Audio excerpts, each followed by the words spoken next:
Number 10, it's just a cold sore. The Victorian era is cool. The art, the fashion, and technology of the time, I think, are always fun to take a look at, especially since steampunk has its roots in the Victorian era, and who doesn't like steampunk? Come on, there's just a lot of cool steampunk stuff. And honestly, we haven't seen a lot of that in a long time. We need more. We need more. Something not so cool from that era, however, was what you could catch from another person should you decide to take up a bed with another person. Syphilis, yep, one heck of a disease. Funny enough, it was so common that it was making intimacy itself an unusual practice. People were scared, and honestly, maybe rightfully so. There's no cure, and if it progresses to its later stages back then, well, you go crazy. And then you'd end up being that guy that's always screaming in the streets. Every city has one. You know what I'm talking about. Number 9, the French letter. The issues of intimacy and its repercussions were becoming quite clear in the Victorian era. Something had to be done, as spending any amount of time in the brothels could have you shucking barnacles off your lower deck in the morning, if you know what I mean. Introducing the revolutionary new invention, prophylactics. For those that are college age, you might find it disturbing that these party favors weren't made of rubber or disposable. Yeah, hear me out. They were made of sheep's guts, and they had to be soaked first so they would become flexible. Because when you put these bad boys on, they had to be fastened on. It's not very good, not very attractive. Once the deed had been signed off on, the device was then washed and then hung up to dry like your dirty laundry. Once it was dry, it was placed in a small box for the next time. Because seeing your wife's ankles might make you feel a certain kind of way, and now you just have it ready to go. And number 8, the products of our sins. Having fun when the lights can be turned off is great. Who doesn't enjoy a little toe curling? Yeah? Except sometimes there's this crazy thing that can happen, where after 9 months, another human spawns in. Insane, right? I know. Well, back in the Victorian era, this phenomenon was happening, but only for married couples. As you have to be married, of course, or else a child would be born out of wedlock, which to people at the time was just the worst. Oh, I never. These stigmas were not favorable for women, as some preferred to avoid that kind of press by abandoning or straight up just unaliving their horrible, just horrible times. Just another one of those good old wholesome times in history where we were treating women with the utmost respect and decency. Very nice. We were actually not very nice. Number 7, diet. Bedroom misconduct was becoming a huge issue. Refer to number 9 and 10. While women did get most of the blame because, well, you know, history, men did get some of the blame. The issue of intimacy for men could be described as barbaric primal sense. So how do we curb this? How do we stop men from acting on these caveman urges, ooga booga? Well, simple really.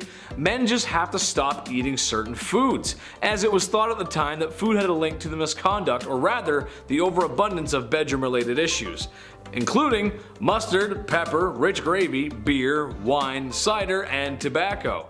And if you weren't paying attention, that's basically the diet of every man in Victorian times. Not sure how a jar of finely prepped mustard would get you flustered, but okay, sure. The beer makes sense though, you know, have a few beers, and even the mop leaning over in the corner looks pretty lonely, and boy, that mop has lovely hair. Number 6, job market. Ladies of the evening, women of the night. Women who make beds go bump in the night. They were everywhere in Victorian London, a lot. It's partially related to some of the points I previously mentioned. Now, I'm not here to say it's necessarily a bad thing. Personally, I don't think it is. As they say, it's the oldest profession in the book, with an estimated 80,000 women working in the night by the late 1890s. You'd have to be crazy to miss that. I mean, they were literally everywhere. With numbers like that, there's something for everyone and in varying price ranges, as they can be found in brothels or townhomes set up by the wealthy men for their mistresses, pretty much anywhere trouble likes to spawn. Even some artists took advantage of this by living with the gorgeous girls of the evening, as going behind closed doors with one was debatable, but becoming friends? Now that's a social transgression. Becoming friend, how dare you befriend the people of the night? Number 5, Jolly Lad. When people think about certain magazines that depict lewd imagery, you probably only think of Playboy. The bunny imagery was good marketing, honestly, just smart. But what if I told you the Hefmeister wasn't the first to publish such a magazine, or imagery? Back in the Victorian era, there was some saucy imagery being produced. The government had outlawed such indecency, but this only made the lewd picture industry move underground, where naturally it flourished, especially in major cities. And if you knew where to go and how to ask for one, you could purchase something from the hidden menu. Kind of like when you go to McDonald's. Yeah, there's a hidden menu there too. Google it and see for yourself. I'd repeat what my favorite one is, but I would be in trouble from the YouTube gods. And I've been treading on thin ice this whole video, so Number 4, the first counterculture. The 1960s were a very important time for many different people. Black Americans were fighting for their rights, music went from holding hands to strawberry fields, if you know what I'm saying, and everything that your parents told you just kind of felt wrong. If you grew up then, you know what I mean. I know people like to make fun of hippies, but there was some good ideas there. Well, in 1890s England, they were sort of having the same thing happen. Obviously not as strong as a push as it was in the 60s, but still. Basically, after all the oppression towards bedroom relations, people began to open up. Not literally, just open up thinking wise. That's really gross, don't repeat that. There's only one way we all got here. Unless you're a test tube baby, of course. In that case, thank you for watching CT133576-2. To some historians, this makes sense. When you push and push for things to happen or ban, eventually people will push back, especially if it's something like bedroom time. Everybody likes a little bit of bedroom time. Valentine's Day wasn't too long ago. Remember that? It was good. It was fun. It was good fun. Number 3, Jack the Ripper. While the man's numbers don't compare to any of the other horrible people in history, he's unusual because of his brutality and the fact that he was never caught. Jack the Ripper was maybe the first modern serial unaliver. He haunted the streets of Victorian London and is responsible for claiming multiple women's lives, women of the evening to be exact, and they began to know the name Jack the Ripper. Now, we'll probably just have to show you pictures of Victorian London or maybe some B-roll of a shadowy figure because there ain't no way we can show the crime scenes. There's probably a dozen different theories on who done it. Some say it was multiple men using his name as an alias, some say it was Prince Albert, there's even some who suggest that he was a she, and which explains why women were so easy to go off with Jack. That actually kind of makes sense to me at least, and why no one really would be looking for a woman back then. Kind of makes sense.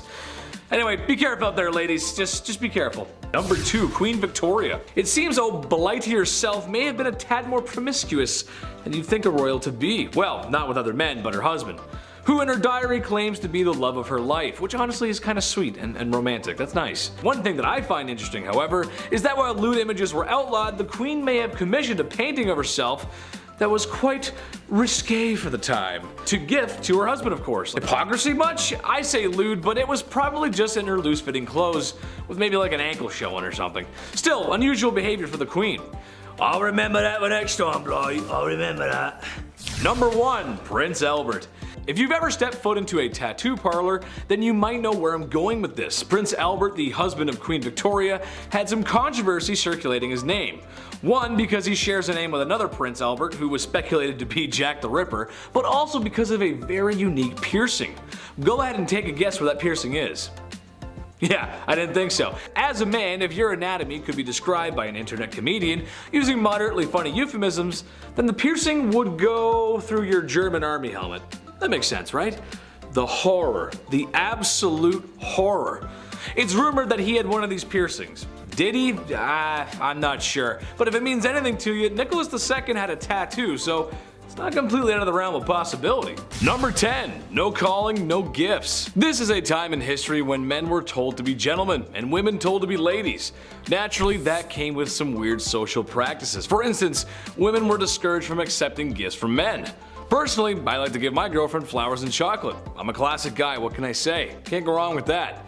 However, even if a handsome silver-tongued devil such as myself were to give some flowers and the finest dark chocolate a 7-Eleven has to offer, and a most promising woman were to accept said gifts, she may not be able to call me back. Literally because, well, the phone isn't exactly a thing yet, and also because that's something else women were just discouraged from doing.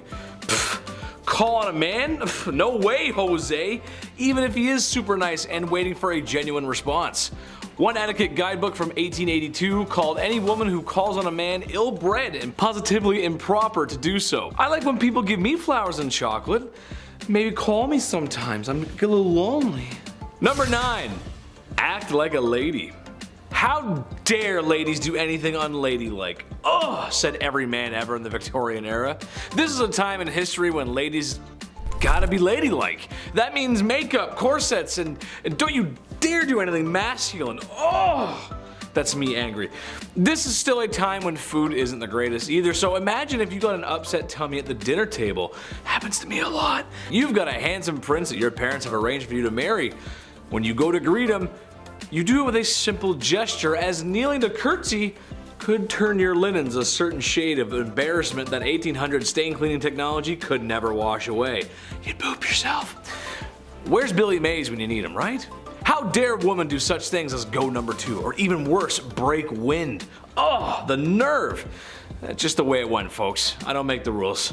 Number 8, charged with love. Naturally, this was the past, and not being open to homosexuality was just the way it was. Especially when tucking yourself into bed at night alone wasn't allowed either. Homosexuality just wasn't gonna happen. They just weren't gonna be approved of it. It's just how it goes. It sucks. However, it's almost as if there's been love on this earth since day one, and to stop that kind of love, it's just silly, man. Wherever I go, everyone is welcome on this channel, or my Twitch. Chetty loves everyone, because in reality, this is a time period where you could wind up in jail for that kind of love. And as Austin Powers would say, that's just not very groovy, baby, yeah. Strangely enough, homosexual relationships between women might have been completely overlooked, as they were sometimes mistaken for women being friends. Yeah, I know. Some women even lived together, but given that they probably needed each other for financial support, people just kind of thought that's how it went, and they ignored it. It's like they live together, and you start putting the pieces together, and it's like, you know, I don't know, something weird going on there.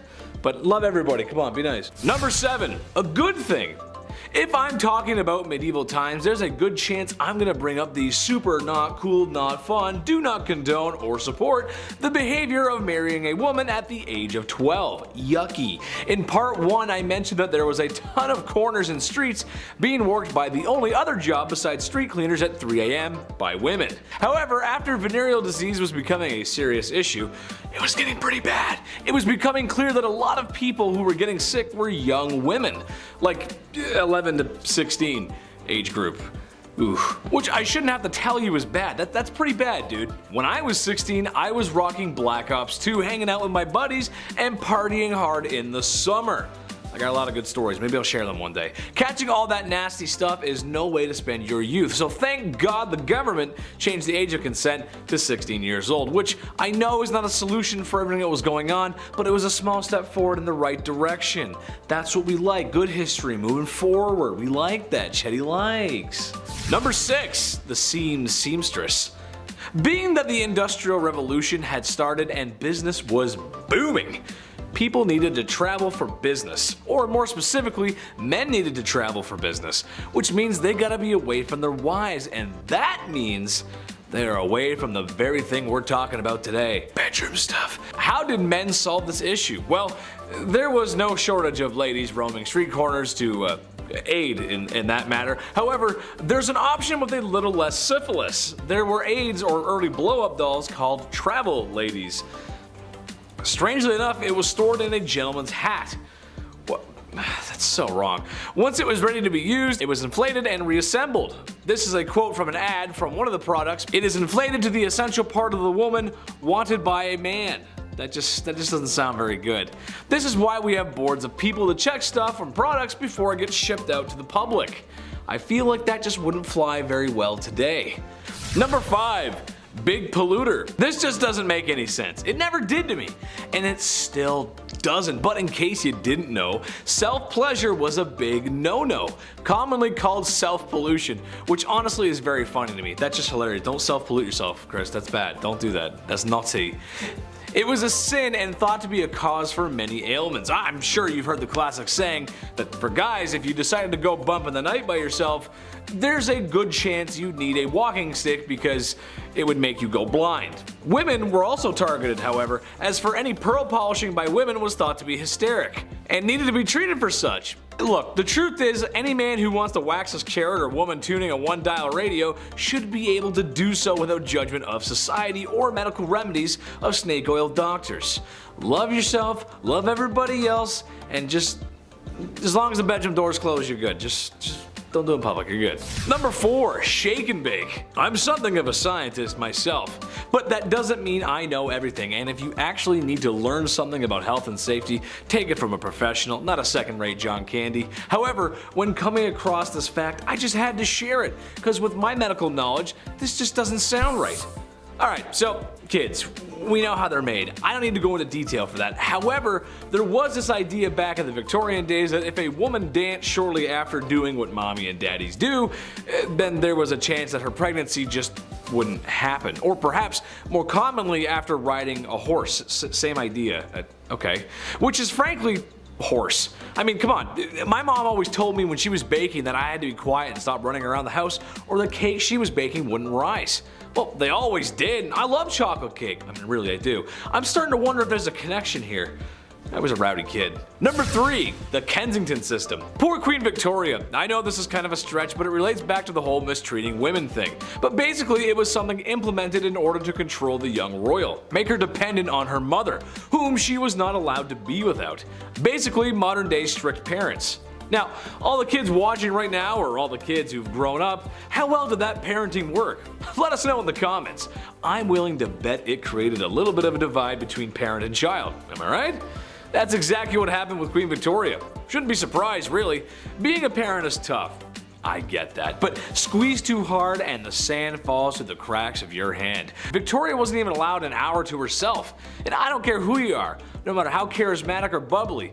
Everybody needs some alone time. Number 2, a healthy breakfast. Okay, not Victorian London, but this is just too funny not to mention, and it's around the same time period, very close. As the great minds of the time thought, self-pollution was a big no-no, and the reason for these urges was often related to food. Some thought eating meat would make you down bad, so a man named John Harvey Kellogg, you might have heard of him, aimed to cure the sickness of self-love. What if a man had a delicious, nutritious meal to eat, especially at the start of his day? Cornflakes by Kellogg's, the very same cereal that's probably sitting on top of your fridge, yeah, was partially originally designed to stop you from feeling those carnal urges. Now, not sure if that works. I mean, go ahead and tell me how you feel after eating a bowl of that. I had one this morning. I feel fine. I don't feel any different at all. I mean, I'm just, well, not really feeling the same about Pam Anderson anymore though. Number 1, rising action. This could get some married couples into some trouble if they're watching, so sorry. It's gonna be hard to talk about this without saying it because YouTube will send a stern letter if I do, but here it goes.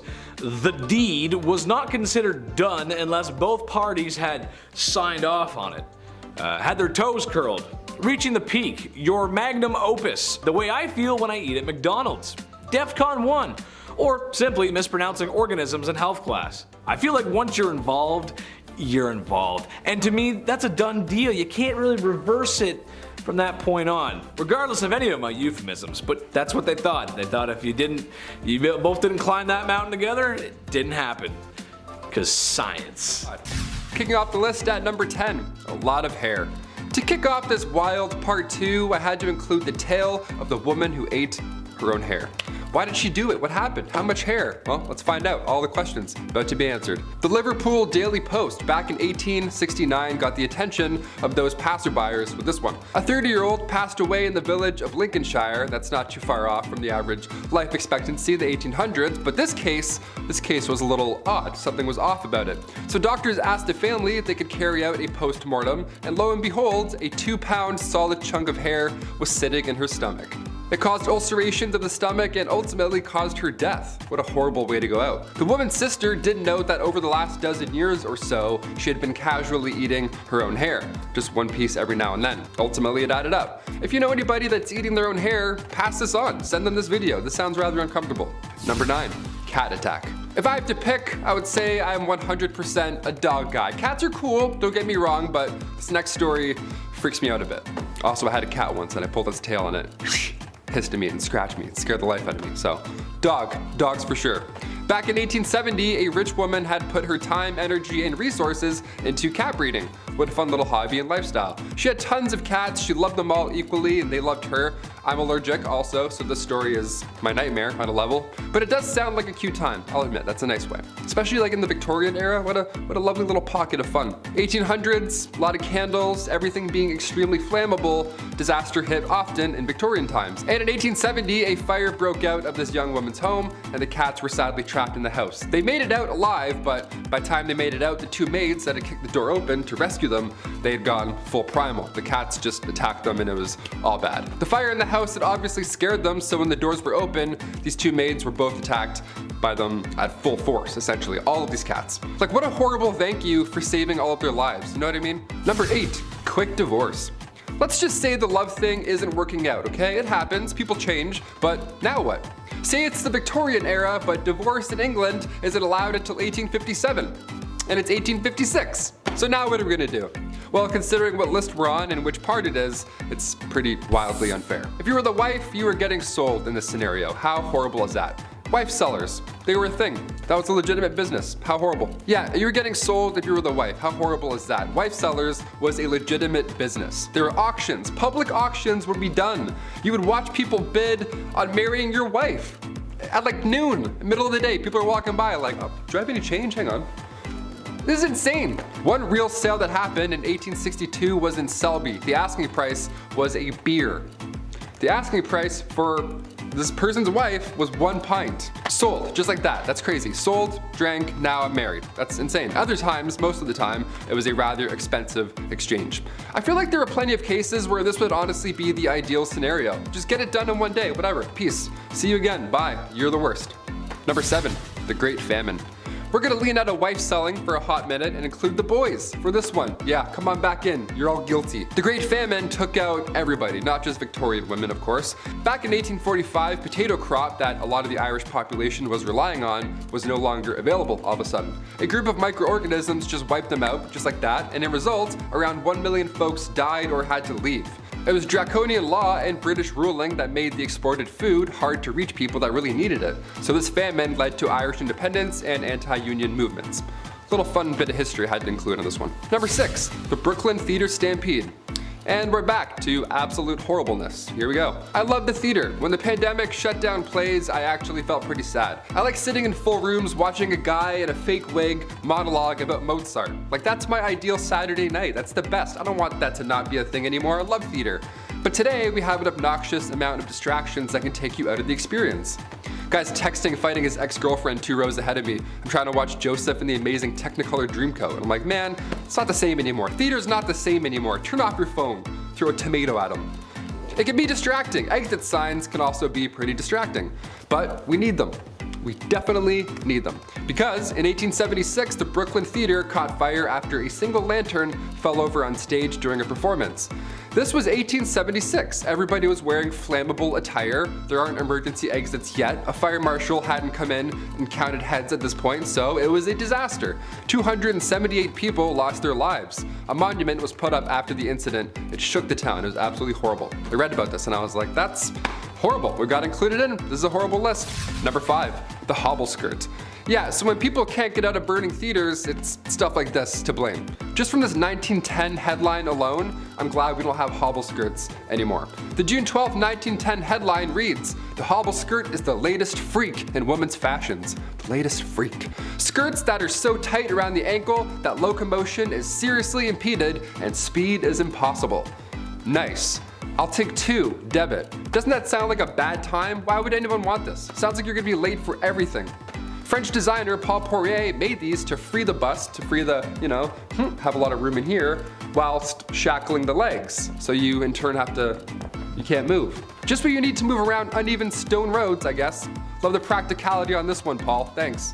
Despite how ridiculous and unsafe the hobble skirt looks and acts, only the wealthy could afford such a thing. Shoot! Oh man, must be nice. I'll just be over here wearing jeans like an idiot. Middle and lower class women wore skirts with slits or buttons so they could, actually walk around. Yeah, what fools. Oh, sorry, you want a button?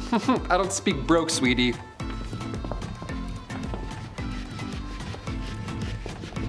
Number 4, lead-based. When I started here at the studio a year and a half ago, maybe 2 years, I was like, okay, I gotta put on face cream maybe. A lot of lights, a lot of HD. Time to get rid of these bags under my eyes finally. I don't know, maybe drink some water. See what happens. Finding a skincare routine of any sorts is easy now, dare I say. The lovely World Wide Web has our back. You can learn how to draw your eyebrows on while listening to true crime. It's wonderful where we are today. But the cosmetic game, back in the 18th century, not great. Turns out wasn't that great, not that safe. RuPaul's Drag Race would have been a lethal sport, know what I mean? Back in the 18th century, lead mixed with vinegar was often used to make your face look, more pale. The Victorian look, I guess, gotta have those veins pop out. A splash of sulfur for those freckles. Horrible idea. Queen Elizabeth I used cosmetics containing lead, mercury, and or arsenic, the same poison that took out George III and Napoleon Bonaparte, so not safe at all at any time, period. In fact, arsenic was on the priority list of hazardous substances, and toxic metal exposure is still an issue we're facing in this era, let alone Victorian. Number 3. The Kensington system. This was horrible. Queen Victoria was brought up under the Kensington system, which if you haven't heard of before is awful.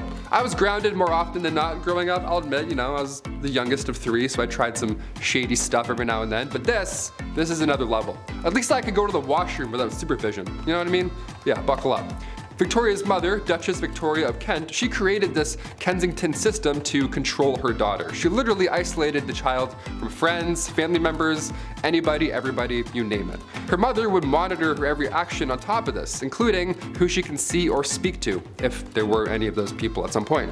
Victoria only had 2 playmates growing up her entire life. She had her half-sister, Princess Feodora of Lenigan, and then the Duchess attendant, Sir John Conroy, his daughter, Victoria. I mean, I had like 4 friends growing up, maybe 5.5, but this is just cruel. This is just unfair. Especially with a royalty too, you'd think you can have more things. No, less.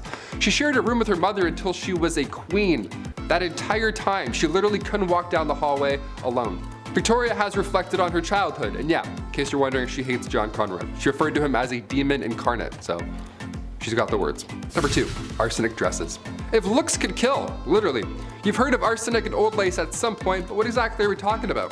Back in 1861, a poet by the name of Henry Wadsworth Longfellow, real name, his wife, Fanny, also real name, her dress caught on fire and her burns were so bad that of course she sadly didn't survive. But this was sadly common in Victorian days. Puffy dresses, open candles, as we heard earlier. These dresses back then, they were flammable as is, but some of them were made with literal poison. Some of them had arsenic made to have that like green look, like the real arsenic green look. It wasn't just in clothing either. Back in 1861, an artificial flower maker named Matilda Schurer used green arsenic laced powder, and her fingernails had turned green and green foam started coming out of her mouth, and it was just a horrible way to go out. Arsenic's not supposed to be inhaled, let alone worn. Although yeah, it did look nice for a hot minute. Not worth it. And finally, number 1, Queen Victoria's threats. Being the queen and all, and we're talking about the Victorian era, I figured we'd end with this one. Being the queen and all, a security team is always needed, and during her reign, there were multiple attempts to harm the young queen. The first attack was back in 1840. It was an 18-year-old man named Edward Oxford, and he fired towards the queen's carriage, but obviously and luckily missed. But when Edward was accused of high treason, he was actually found not guilty due to insanity. Then a couple years later, in 1842, it happened again. This time 2 men fired at her. They were found guilty. In 1849, her carriage was attacked by William Hamilton. In 1850, as the carriage was passing the gates of Buckingham Palace, Robert Pate, a retired soldier, ran up and hit her with his cane. Victoria was okay, thankfully, but of course, she was shook. Then again in 1842, 1849, and 1872, attempt after attempt. But then things got a little worse. If you haven't heard of Boy Jones or anything that happened here, I saved it for last because it's extremely unsettling. A teenager stalked the queen back in 1838 until 1841. Edward Jones, aka Boy Jones. This guy somehow managed to break into Buckingham Palace more than once. It was some Assassin's Creed type stuff. He just knew some back way, he climbed some window or whatever. The guy just knew a route in, so he would break in and would more often than not just hide under the queen's sofa. He would sit on her throne sometimes, and one of the worst things ever, he would go through her drawers and like go through her clothes and stuff. It was creepy. He would steal her clothes until eventually and thankfully he got caught. Of all the things you can do, of all the crimes you want to commit in the Victorian era, you're gonna go hide under a couch for 5 years? Okay, I'm glad he got caught, but just so weird. What a weird ending. Number 10, Boy Jones. What's more intimate than a stalker? Am I right, ladies? If there's one thing women have loved throughout history, it's having every second of their privacy being watched by some creepy man, right? No. I can only imagine it's been worse since the dawn of smartphones and social media. That must be horrible. Well, as it turns out, there were some real creepwads in the Victorian era too. The Boy Jones was a stalker of Queen Victoria who on multiple occasions snuck his way into Buckingham Palace, one time escaping with a pair of the Queen's underwear. What?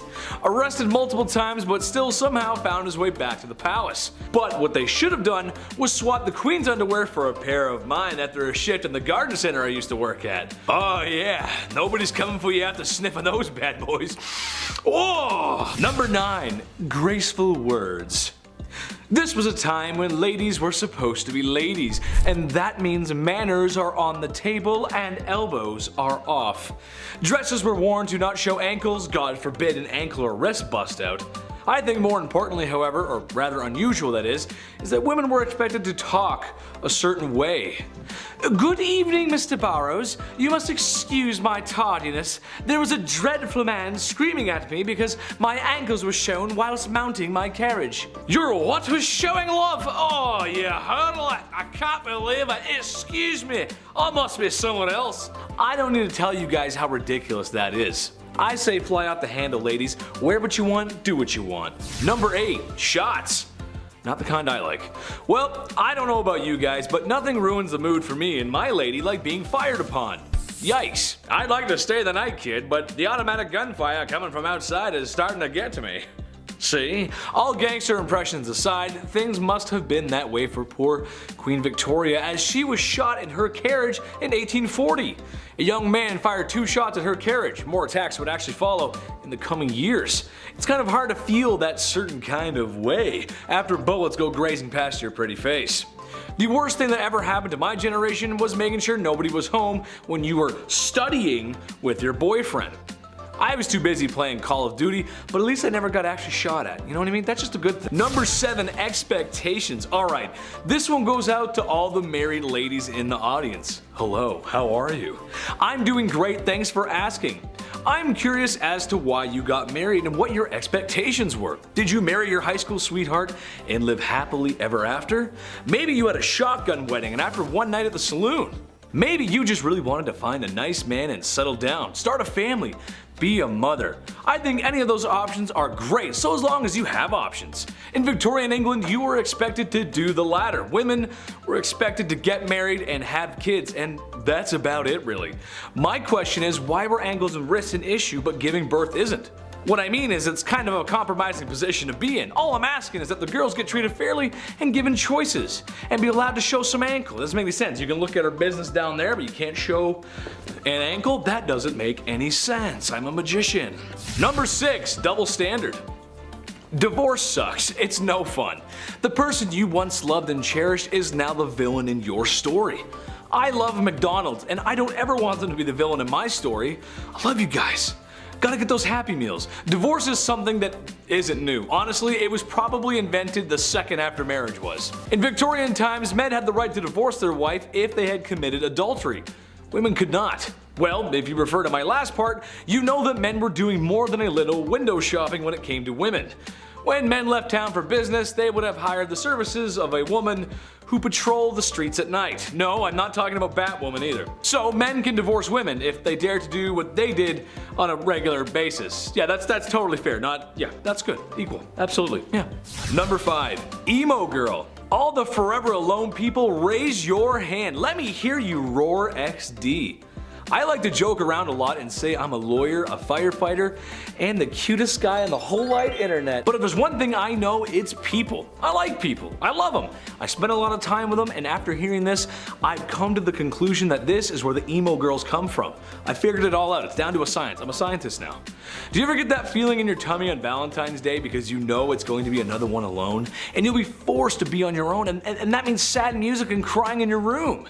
Same, it's Drake's Marvin room for me. Well, single women in Victorian times had similar issues. Since women were expected to marry and have kids, single women who were also forever alone were pitied by society, which I argue is just way worse. No one wants to be pitied. Ugh. Number 4, gold diggers. She take my money when I'm in need. As she driving. Okay, anyway, back to the actual content. Well, not exactly. While today in a place like sunny California, you might see an older man with a woman who's half his age. Maybe he's driving a nice car, or she's got on the very best and latest from Louis Vuitton. Stylish, yeah. Most of us think some thoughts about what we might think is going on there. We can kind of be judgmental sometimes when we see things like that. However, looking through a lens of 2022 to Victorian times might make the women of Victorian times appear to be gold diggers, but in reality, it was because all of their financials were tied to their husbands, legally too. Which, if you can imagine, that system didn't work too well. What if your husband is broke? What if your husband is running amok with sultry lasses on the street corners? Like I said before, no divorce, but even if she could leave him easily, supporting herself afterwards was going to be an issue, especially financially. Number 3, birth factory. Just pump them out. The faster the better. Quantity over quality. Just get them out. The use of birth control, as you can tell, was not a common practice. Anyone who's over the age of 25, ask your grandparents how many brothers and sisters they have. I'm willing to bet it's in the 6 to 8 range. Let me know in the comments below, I'm curious. A trend that would continue for a few decades after. Education is important, and I'll get to that in my next part.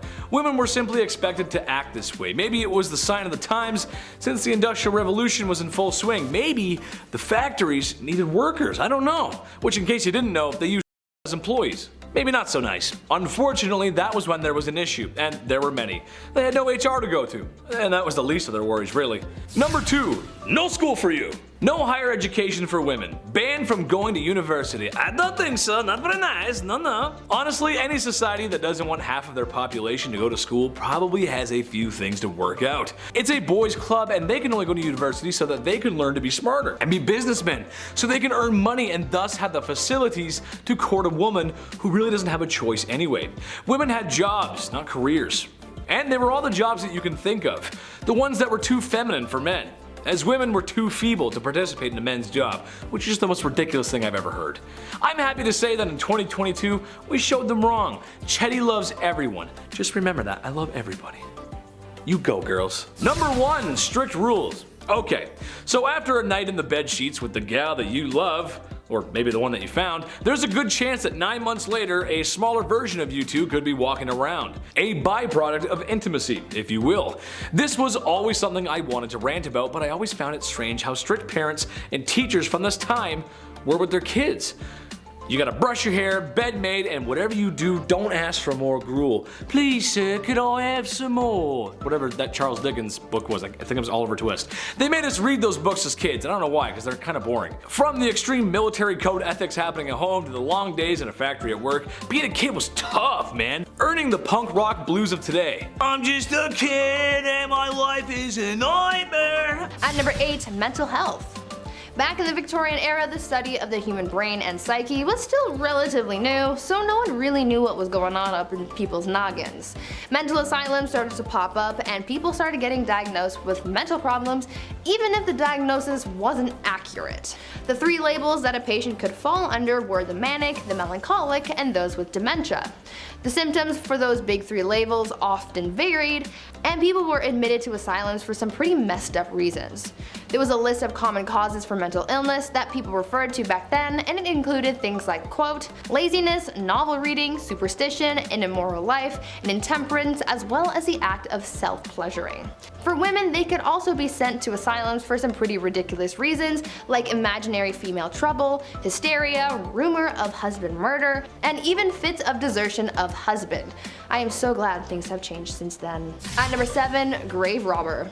When you think of jobs back in the Victorian era, you might think of things like chimney sweeps and lawyers. But another relatively popular, though questionable profession was being a grave robber. Yes, people actually made a living off robbing graves.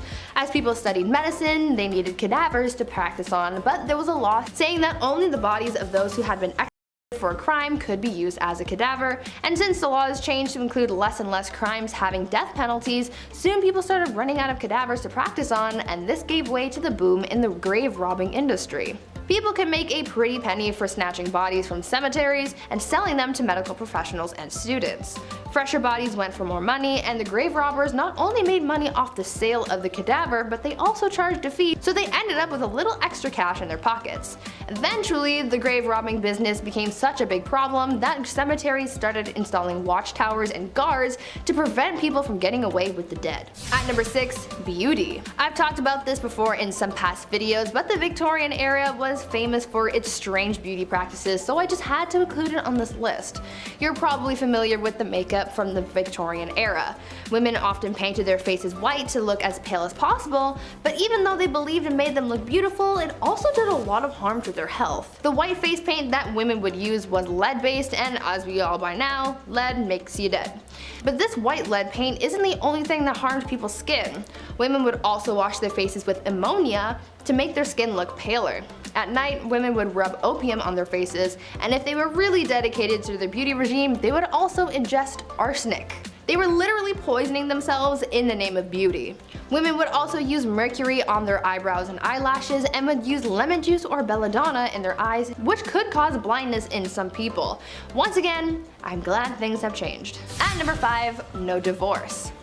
Nowadays, divorce is quite common. All you have to do is sign a paper and you're done. But back in the Victorian era, before the Matrimonial Causes Act of 1857 allowed divorce, people had to find different ways of getting rid of their spouses. After all, just because there was no divorce doesn't mean that everyone was happy in their marriages. It turns out that in order to solve their problems and get rid of their spouse, people would just sell their wives, either in public or in private sales.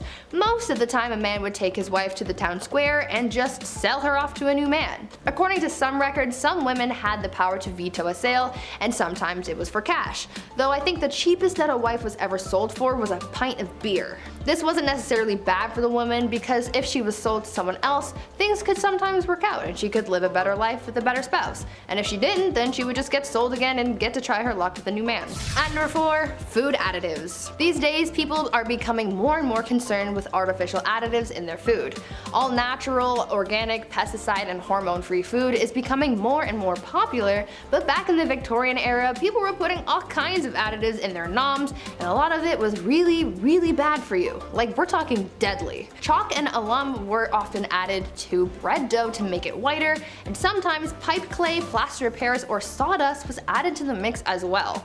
Red lead was sometimes added to cheese, lead was added to cider, mustard, wine, sugars, and candies. Copper sulfates were used in preserving fruits, jams, and wine. Mercury was used in candies, and even ice cream was made using a water and chalk mixture. All of these unsafe ingredients are actually what prompted the food safety industry, because no matter what's going on, you shouldn't be eating lead, chalk, and mercury. At number 3, corpse medicine. Now earlier I mentioned the whole grave robber industry and how that really took off during the Victorian era, but now let's talk about how they used corpses in their medicine. Back then, some people believed that consuming certain parts of the human body could cure their ailments. I know. Gross, right? One of the more popular medicines back then was a mixture made with human skull and chocolate, and it was believed to cure apoplexy. Back in the Victorian era, medical texts were published describing what parts of the human body could be used to treat specific ailments. One text described mixing the skull of a young woman with treacle to treat epilepsy. Another text says that you could treat paralysis with a candle made of human fat. Apparently, executioners were linked to this type of medicine, as they would, execute someone and then use the remains to become a doctor and treat people's illnesses. Imagine Grey's Anatomy, but with Victorian medicine. Sounds like an interesting thing to watch, but also probably not to experience. At number 2, mummies. Speaking of dead people though, people from the Victorian era were oddly fascinated with mummies. I mean, I can understand the fascination to a certain extent because they're old and cool, but of course, these people just had to be extra weird and take that obsession with mummies to heights that they didn't need to be. People used ground up mummies to make paint. Pieces of mummies were sold in jars, and they were even used in advertising. One candy shop put a mummy on display in the store, claiming that it was the daughter of a pharaoh who saved baby Moses. I mean, that's weird, right? I understand that this was all happening as archaeologists were starting to uncover lost treasures and secrets from Egypt, but I mean, a mummy in a candy shop? Seems a little much. And finally, at number 1, baby farmers. Now for what I believe is probably the most disturbing thing from the Victorian era, baby farmers. Basically, this was an industry of women who would take unwanted babies and either take care of them, give them to new parents, or unfortunately have them disposed of. One famous case of the darker side of baby farmers comes from a woman named Amelia Dyer. She was known to have charged women a lot of money to take their babies off their hands, but unfortunately the children wouldn't survive Amelia's care. It is believed that Amelia was responsible for the passings of hundreds of babies, making her one of the biggest monsters of the Victorian era. Number 10. 10. Bottomless undies. I think I speak for everyone when I say that putting on a clean, fresh pair of underwear is a nice feeling. Gone is the brown underwear that was once white of yesterday, replaced with fresh, loving linen of today. Now, if you're also like me, then you probably have some underwear with holes in it. I'll throw them out eventually. I'll get around to it. Just wear them a few more times first and then I'll get rid of them. But did you know that some ladies' underwear in the Victorian era had no bottoms? Yeah. Part of the many layers of clothing that women were wearing back then, their underwear had no bottoms, which to me is the whole point of wearing bloomers in the first place. You gotta keep your business warm and packed away. I just don't understand what the point of having it all hang out is. That's just stupid. I don't know. Number 9. No razors. There's a joke about the 70s, George W. Bush, and garden hedges here, but I'm gonna let you fill in the blanks. Basically, this is a time in history where you cannot hop in the whip and drive on over to your local hair razor dealership because there ain't no whips and there ain't no CVS or Shoppers Drug Mart if you're Canadian. Today you can buy disposable razors pretty much anywhere and there's multiple models for doing so. When things get hairy, you got options. Women in the Victorian era were not so lucky. They had to go for the natural look. Now, not that there's anything wrong with that, it's just I feel like a girl's gotta have her options. She gotta be able to, do her own thing. Why not? Number 8. The dirty Thames. When you think of Victorian England and the people, there's only really two classes, the wealthy and the ones who are broke and sound like they're from Peaky Blinders, love. Yeah, that's right. However, even for women of high esteem with their bottomless undies and lady maidens growing a flush, the streets of Victorian London weren't very bourgeois, to say the least. Muddy dirt roads, thieves, beggars, and a really bad smell. It just didn't smell very nice. Oh, and also a really scary guy, but we'll get to that in part 1. But perhaps the most disgusting was the Thames River, which after years of treating it the same way Brendan Fraser was treated after the Mummy franchise was over, it wasn't a good look. It was full of filth, sewage, garbage, and animal cadavers, so much so that it was said you could walk across the river on top of them. That is no place for a lady to be. Ooh. Number 7. Calf ear appetizers. This one goes out to all the folks who like their steak well done, as this may be too much to stomach.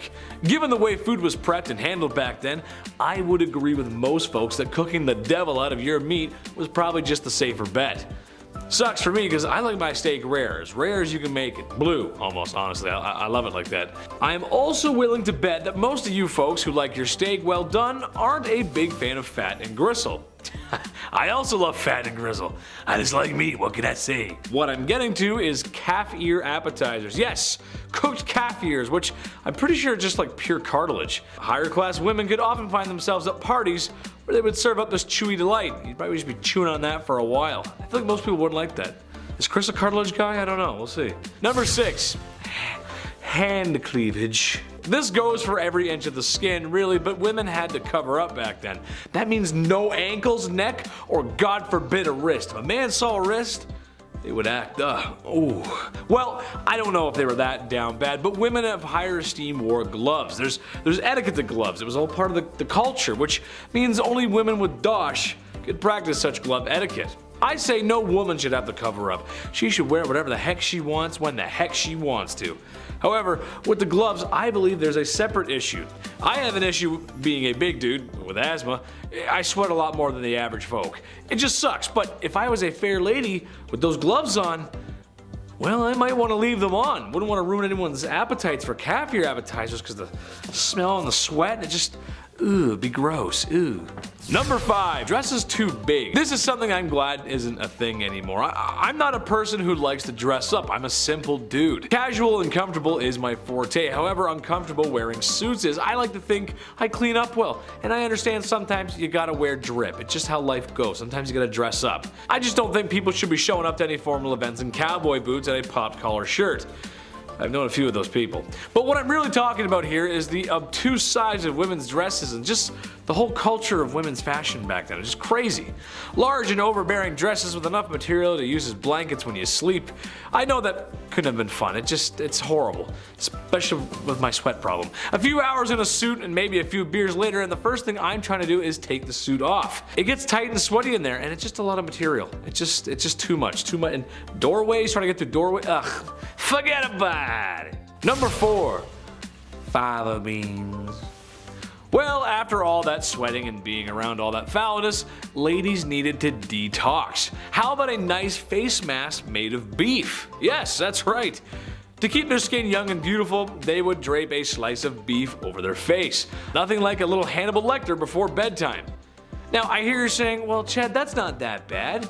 Okay, but think about this though. For the time period, that beef was probably yucky due to food processing practices of the time, and there's just no fridges. That means it was stinky. I hope it was at least winter before these ladies decided to beef up like that.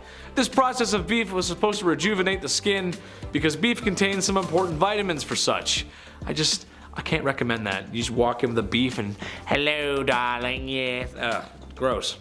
Number 3, hot Christmas. This is just so dumb. I'm just gonna go ahead and tell everyone at home right now not to do this, because I know some of you, and some of you are gonna be like, oh, thanks, Chetty, that's cool. No, don't do it. I'm a doctor, a lawyer, and a firefighter. Basically, this was a super fun game that felt like something out of Johnny Knoxville's head, not Victorian families gathering at Christmas.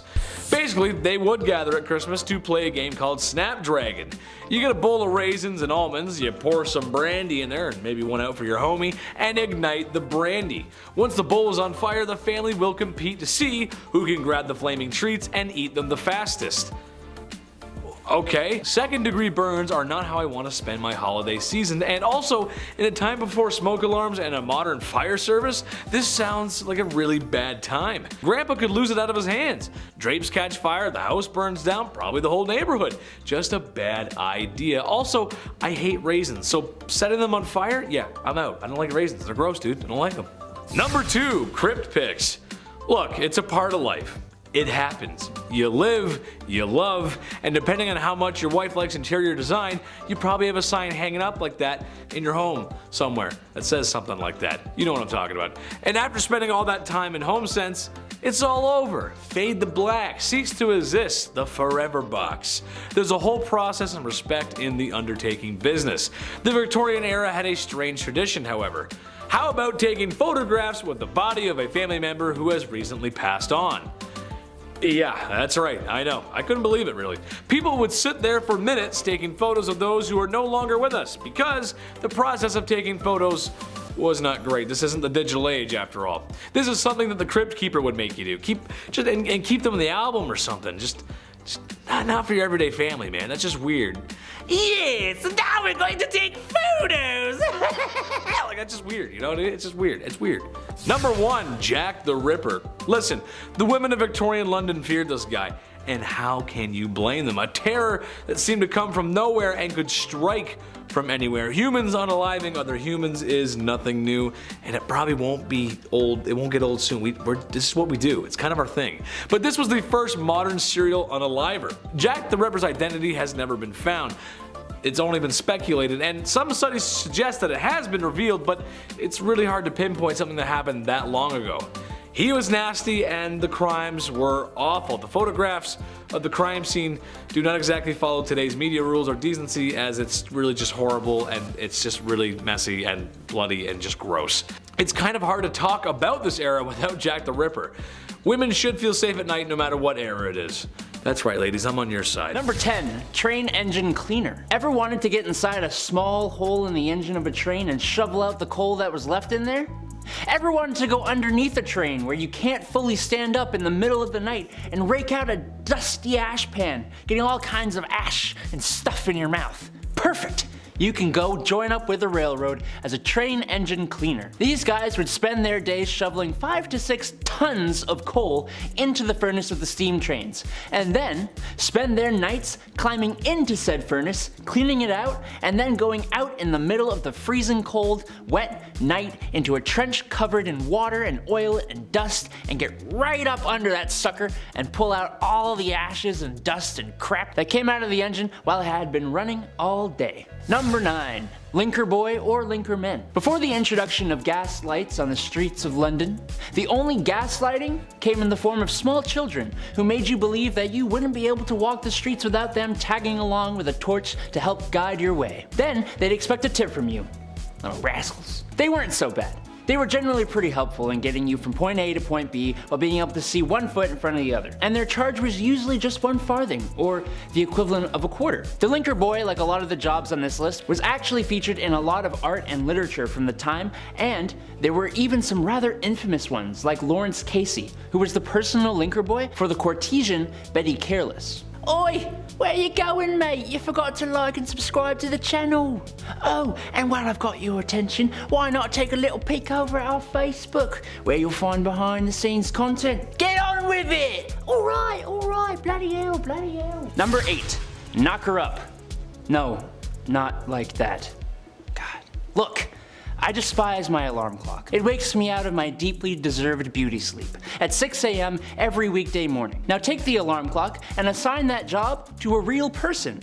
That person is a knocker-up, a person employed to wake up workers at mills and factories on early shifts, going from house to house using a long pole to knock on bedroom windows. In other words, a person employed to become the epitome of all my hatred in this world. If you had this job, well, you're not alive anymore, but I hate you. The people at the time were somewhat friendlier than they are now, and I'm sure the knocker-upper wasn't a horrible person, but I'm sure there had to be some grumpy gills who would put their hand on your chest for doing this to them. Number 7, a phrenologist. I think if this YouTube thing doesn't work out for me, I'm gonna go and make up a science. It worked for phrenologists. They claimed that a person's personality, character traits, and abilities could all be figured out by bumps and indents on a person's skull. Characteristics like secretiveness, amativeness, conjugality, and combativeness were apparently controlled by areas of the brain that they called organs of the brain. The idea was dismissed by the church, but it nonetheless gained traction through Europe and was really popular in the States. The idea that you could modify these organs through self-control and practice sounded really good to self-help gurus at the time, if only it was real. Number 6, a dog whipper. Looking for someone who absolutely despises dogs and doesn't mind being despised by the rest of us. Otherwise known as a dog whipper. Back in the day, huntsmen would often hunt foxes and nail their tails to church doors, which would attract dogs of the streets. You'd also have churchgoers who would bring their dogs with them to church. These dogs were not allowed in though, so they'd all have to wait outside. You know how dogs are though. They didn't just sit there waiting patiently. I'm sure some good boys and girls did, but more often than not they'd be playing and sometimes fighting, disrupting the church services. Enter the dog whipper, who was armed with tongs to grab a dog and remove it from the church grounds, and a whip that would be used on the loudest of the poor pooches. Number 5. A rat catcher. I know this will make a few of you out there squirm in your seats. Rats in Victorian England were a massive problem.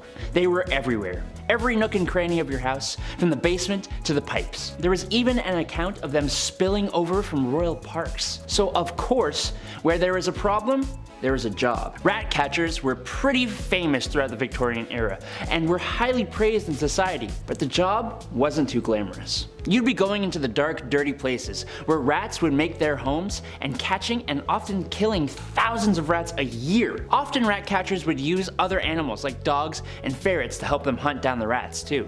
I don't know though, gonna be me. Number 4, an upright worker. Upright workers, otherwise known as chimney sweeps, actually started off being children as young as the age of 4. The smaller size of the little kiddos was perfect for fitting inside and climbing up and down chimneys. The little suckers would rub their elbows and knees up against the brick of the chimney so much that they would be scraped raw before callousing. Isn't that lovely?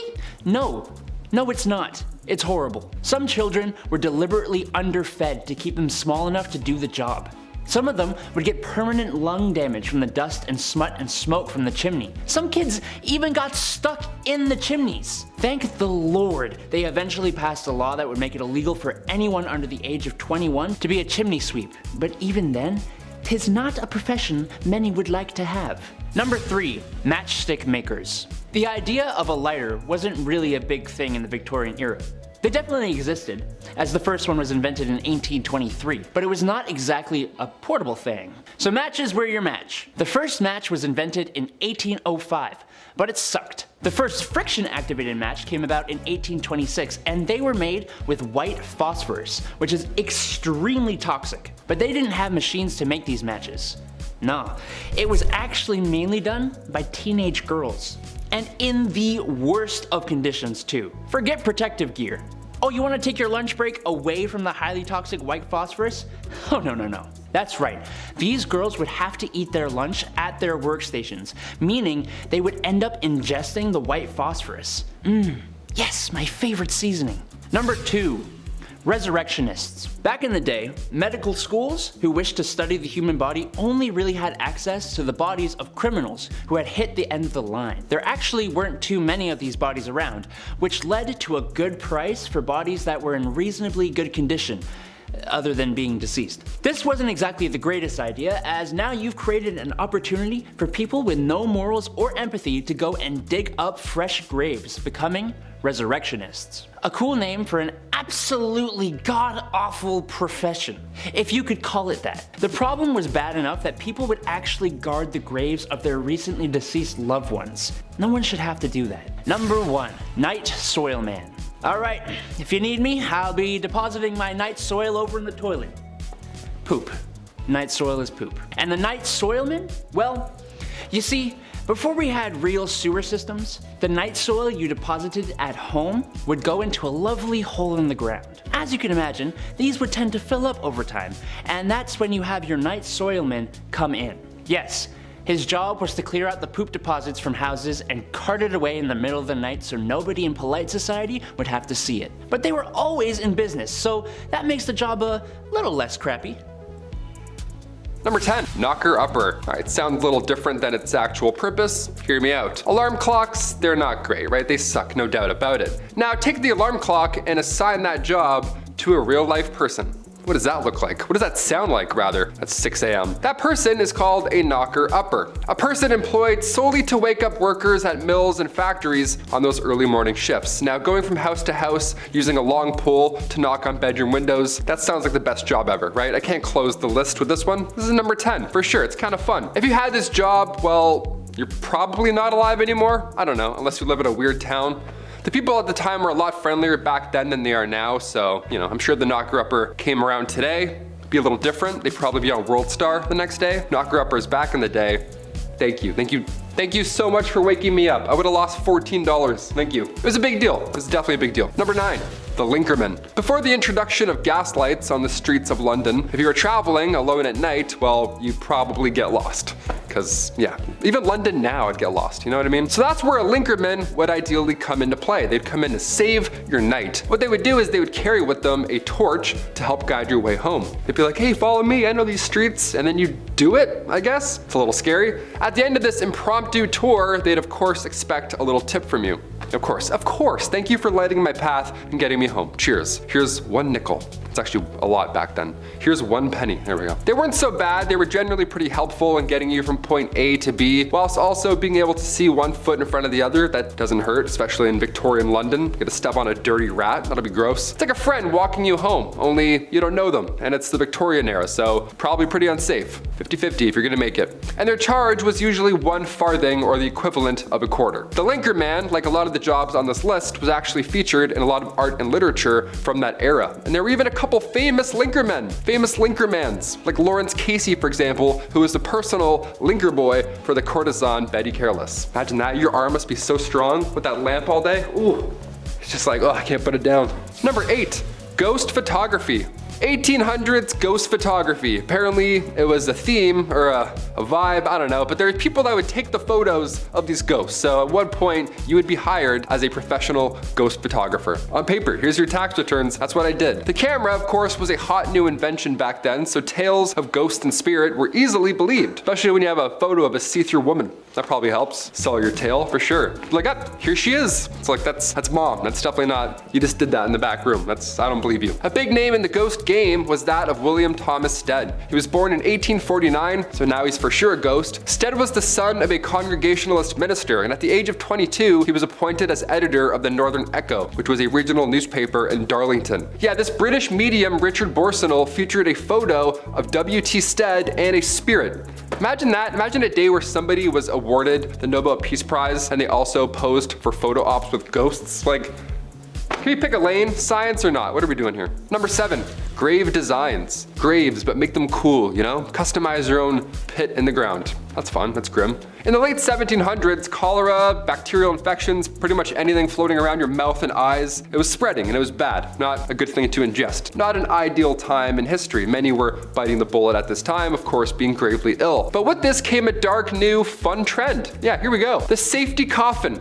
Yeah, let's make your own coffin, DIY. These coffins, God forbid, you were buried alive, while these safety coffins would allow the dead to rise again. Yeah, some Tony Stark guy in the back's like, if you push this, the body will pop back out and come to life. It's like, really? A lot of these coffins were built with extra comfort on the inside and of course a wire, the safety backup wire. This wire ran through the coffin, through the ground, and attached to a bell on the outside on the ground. So if somebody was walking by and they heard a bell ringing beside a gravestone, first of all, that's haunting, well, they know something's up and they can get them out. But folks would get creative with their safety coffins. They would ask the inventor to make them crazy things, like a man named Robert Robinson from Manchester. He had some odd requests. He passed away in 1791, but he instructed his family and watchmen to open this special door on his coffin after he passed. This special door would reveal a layer of glass. Yeah, so if anybody saw any condensation, well, you know, he's still alive and get him out. Only he wasn't alive. And now we just have the world's scariest exhibit, just a real life dead man. Let's close that back up forever. I don't want a glass coffin, that's disgusting. Number 6, rat catcher. I mean, obviously you know what's gonna happen with the name the rat catcher. It's gonna make a lot of you out there squirm in your seats, and I apologize in advance. Hit that thumbs up, you know, let's even out the energy. Rats in Victorian England, they were a massive problem. They were everywhere. Every nook and cranny of your home probably had a dirty, fat rat just sitting there with its weird teeth looking at you. From the basement to the pipes, everywhere. It was literally a big problem. There was even an account of them spilling over from royal parks. So imagine that. So of course there's a problem. So of course where there's a problem, there's now a job, right? Someone's got to do something about it. Rat catchers were pretty famous throughout the Victorian era.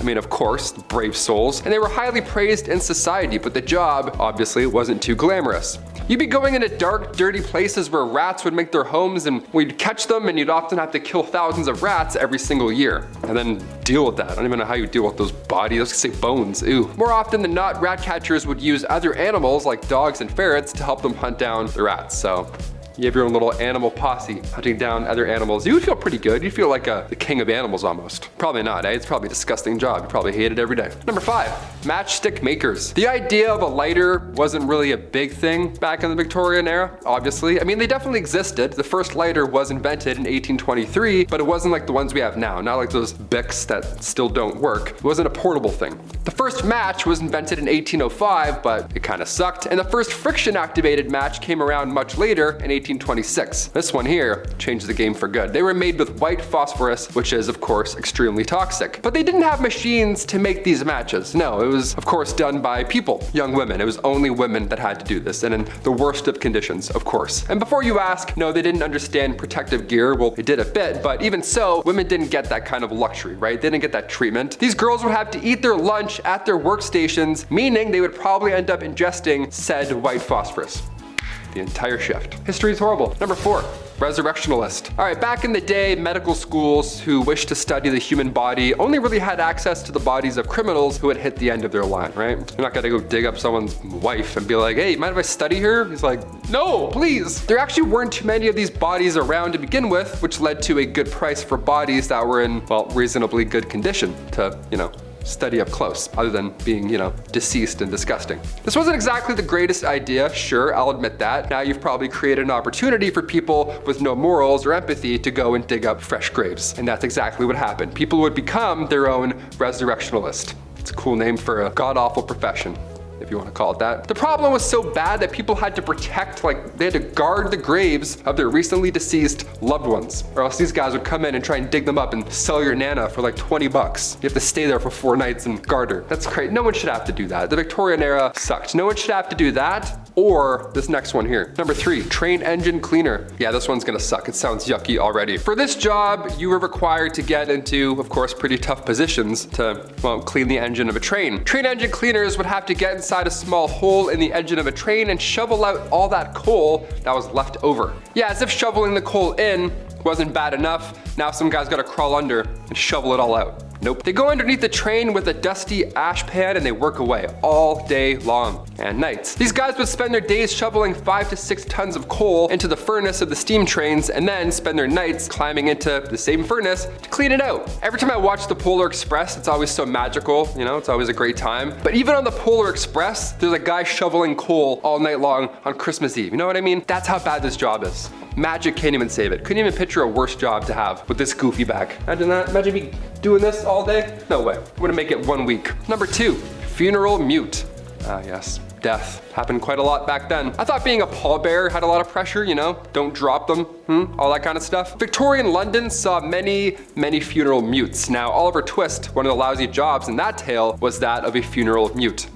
Oliver Twist is like, this one sucks. Well, it really sucks. Mutes were required to dress, of course, in all black with a sash while carrying a long cloth covered stick, and your job would be to, well, to stand and mourn and not say a thing the entire time. You'd have to stand at the door of the recently deceased home and just welcome death. Just embrace it. You have to be death. The mascot for death is now you. Horrible. In Victorian London too, you're gonna breathe in a fresh, rotting body. Nice, that's good. I have about 4 days left, thank you. And after that point, you would lead the coffin all the way to the graveyard. Nice and slow, like you were leading a marching band. Only it's not music, it's death behind you.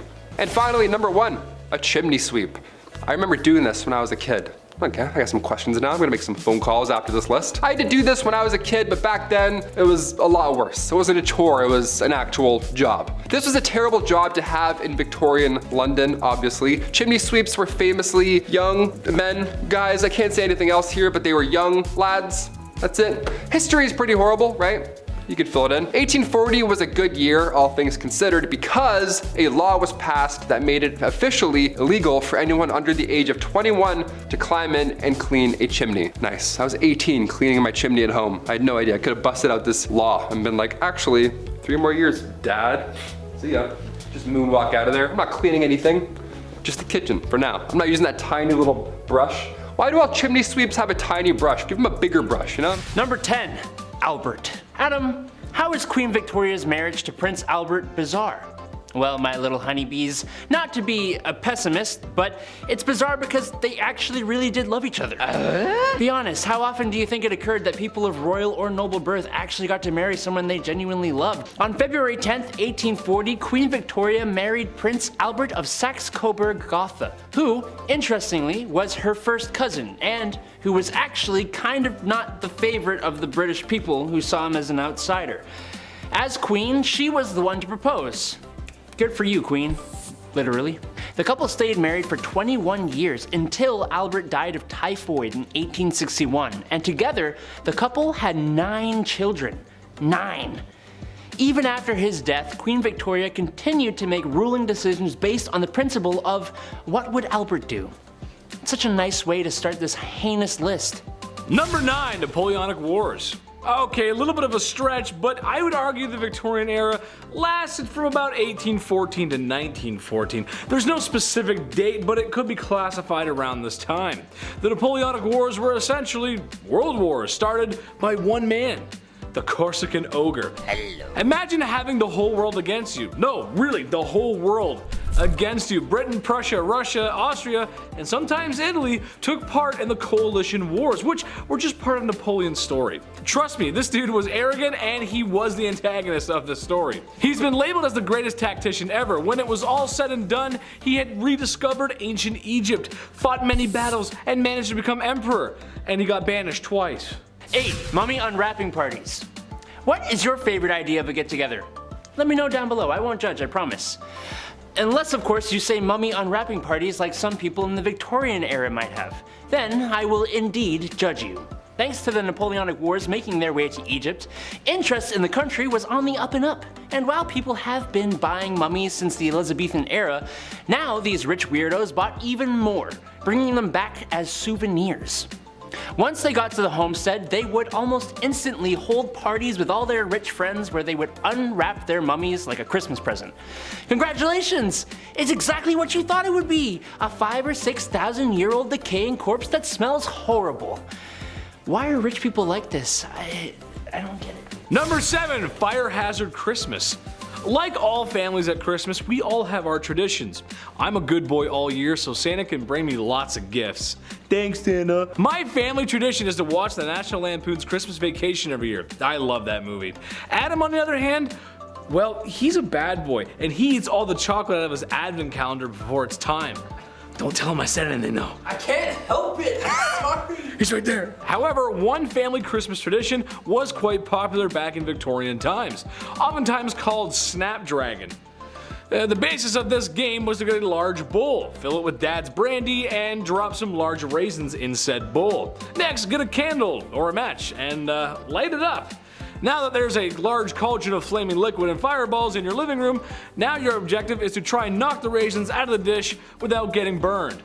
Fun for the whole family, why not? Just be mindful, that the whole house is made of wood and there's no fire alarms and there's no modern firefighting equipment and everyone's wearing long gowns and you get the point. Number 6. Maybe we were apes? November 24th, 1859 marks the day that none other than Charles Darwin published the famous and even infamous On the Origin of Species, presenting his theory of natural selection and questioning the theory of creation. Truly a great day in my opinion. Look, we can talk evolution versus creation in the comment, but there is no denying the evidence presented in On the Origin of Species had people turning heads and questioning everything they thought they knew. Its full title, On the Origin of Species by Means of Natural Selection or the Preservation of Favored Races in the Struggle for Life, kinda explains it, but basically, Charles' book gave us the idea that species evolve over generations through the process of natural selection, which he backed up with evidence from the Beagle expedition in the 1830s, which to my disappointment had nothing to do with the dog breed beagles. Number 5, the potato famine. The potato, so rugged, so versatile. Think of all the ways you can prepare a potato. Boiled, broiled, baked, mashed, pan-fried, deep-fried, french fries, hash browns, latkes, and sometimes you can put them in soup or stew. Usually pretty cheap and filling. The food of peasants, and I love it. However, during 1845 Ireland, a fungus outbreak was taking hold of potato harvest all over the country, thus creating a large famine that would see over 1 million people perish in a famine. Queen Victoria tried to help but was ineffective, and by help I mean the same effort I put into reaching for the TV remote that's too far away on a lazy Sunday. Number 4, body snatching. Look, back in the day, making a buck was not so easy. Some people who had absolutely no morals went this route. Basically, you wait around for a recently vacant grave to be not vacant, and before the soil can settle, you remove the inhabitant of said grave and go to your local university and say, right, I've got this here fresh non-mangled corpse, give me some money and it's all yours. And Bob's your uncle, you are now the very bottom of the barrel, detritus of human existence. But hey, you made some moolah and can afford to eat your next meal. Honestly, while you may be the worst of the worst people, it's partially the doctors and schools that are to blame for even accepting these fresh, illegally exhumed corpses for study in the first place. It may not sound like a specific event, but some people dressed up for it, so there's that. Number 3, the Tube, innit? The London Underground, baby, the world's first subway, which let me tell you, it's kind of annoying living in Canada when you have two very popular franchises that share two common names for a rapid underground train, Metro and Subway, right? It's so annoying. You Google Metro and Subway and then the grocery store comes. I never have that. Okay. Maybe it's a me thing. It's a me thing. Tunnels underneath the city and trains travel through it. It's simple. Well, the first one was opened in 1863, which is an engineering feat to say the least. And it feels like forever ago. I mean, that's older than Canada for crying out loud. When you think of the Victorian era, you think horses, carriages, top hats, and orphans asking for more gruel. Mind you, the locomotive was different from a modern one, but this is a very modern idea, especially considering that there's no cars yet. Kind of a weird thing. Number 2, the telephone. On March 7th, 1876, Scotsman Alexander Graham Bell got a patent for his invention of the telephone. 3 days after acquiring the patent, Mr. Bell made his first phone call to his assistant, Thomas A. Watson, saying, "Watson, come here, I want to see ya." And that was that. And we've gone downhill ever since. No, I'm just kidding. The telephone is a huge groundbreaking invention allowing people to communicate across vast distances. But the phone addiction some of us have to deal with now, man, it's rough. Alexander Graham Bell was born in Edinburgh, Scotland, and the whole reason he became interested in the idea of creating the telephone was because of his mother, who was deaf, and his father, Alexander Melville Bell, who was a teacher of elocution, and was famous for the phonetic transcription system he had developed to help the deaf learn to speak, which is really quite sweet, actually. Number 1. The war to end all wars. Out of all my research about the Victorian era, the start was somewhat muddy. Maybe because historians don't want to take away from North American or Napoleon history. But the end of the Victorian era was more clear. 1914, the war to end all wars. This was the big one, folks. A mixture of militarism, imperialism, alliances, and a power struggle made for a powder keg that ended up exploding in 1914. Unlike a lot of wars, this one actually changed things. Empires fell while others got stronger. Countries on maps were being redrawn. Others stayed the same. The culture? Well, it changed too. What did it? I'm not sure exactly, but what I do know is that when sitting in a wet, freezing, muddy trench for months on end, well, that's horrible, especially when the only thing you have to look at is a red paste that used to be your comrades. It was not a good time. And it made a lot of folks go a little crazy. Number 10, marriage. All good women have lost a marriage into war, famine, disease, and disaster. I know some might think initially that this isn't a punishment, but in the cases of the Victorian women, the societal status of being a woman was only seen based off of the ideologies that needed to be pure and clean. Your bodies were seen as temples, and it shouldn't be decorated with jewelry, nor should it be used for physical activities or your own personal pleasures. You couldn't oppose men, and you being wealthy or a spinster was the only exception. Single women were looked down on with shame and pitied, and as your main purpose as a woman was to marry and reproduce. Even young girls at the age of 8 to 12 would stop working as if there was no child labor laws or protection laws for children, and as soon as these women or young girls were able to menstruate, they would be negotiated into marriage and no longer be able to sustain themselves financially or just be a kid. And being a poor married woman wasn't an option, as you had no individual rights under law. Married women were only seen as one with their husband, and the husband would be the manager and entitled to all of your properties, as it was seen more as a business, and you were being micromanaged constantly until death do you part. Number 9, no rights. As I mentioned with marriage, women didn't have any rights, as they were seen primarily as second-class citizens, and if you were a woman of color, my goodness, you were definitely seen less than human. Women who had to be married ended up losing everything they owned, inherited, or earned, and it would belong to their husband. Once a woman married, control of any property she owned, as well as any income she received from it, passed to her husband. Although he could not dispose of it without her consent, her property, her personal property such as money, or earnings or investments, and personal belongings such as jewelry, passed absolutely into his control. She could not part with them without his consent, and if you were in a loveless marriage or a harmful one, you couldn't divorce your husband. Divorce wasn't even a concept for women to execute without losing their own amenities, even in the court of law until the 1970s, almost 100 years or so later, after the spark of the women's suffrage movement in the mid-late 1800s. So men had the right to divorce his wife under the grounds of adultery, but women had to prove her husband was unfaithful, combined with other allegations including cruelty, bigamy, incest, and so on.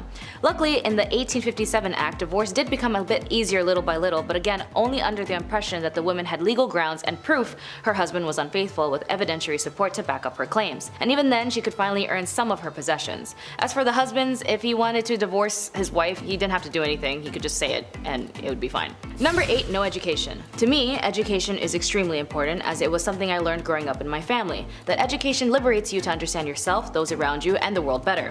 And for women in this era, they were received less education than men. They were banned from universities and could only obtain low-income paying jobs, as she was not allowed to follow a profession, as they were all closed to women. And the irony of them having Queen Victoria as the reigning accolade of this era, a woman and women of these times couldn't get an education to liberate herself or her children from defamation if the husband no longer sees her as a useful asset. So for women, especially those who could afford it, was raised in a privileged household with financial backings and exceptional family background, her education was only seen as accomplishments. Like, oh darling, she's a very accomplished woman, is something you might hear in these type of movies that depict the era, which only indicates that she had artistic talents like singing, dancing, and knowing foreign languages, and anything to help earn them a husband and be a benefit in the house. Even doctors at this time believed that if a woman studied too much education, she would stunt her ability to reproduce.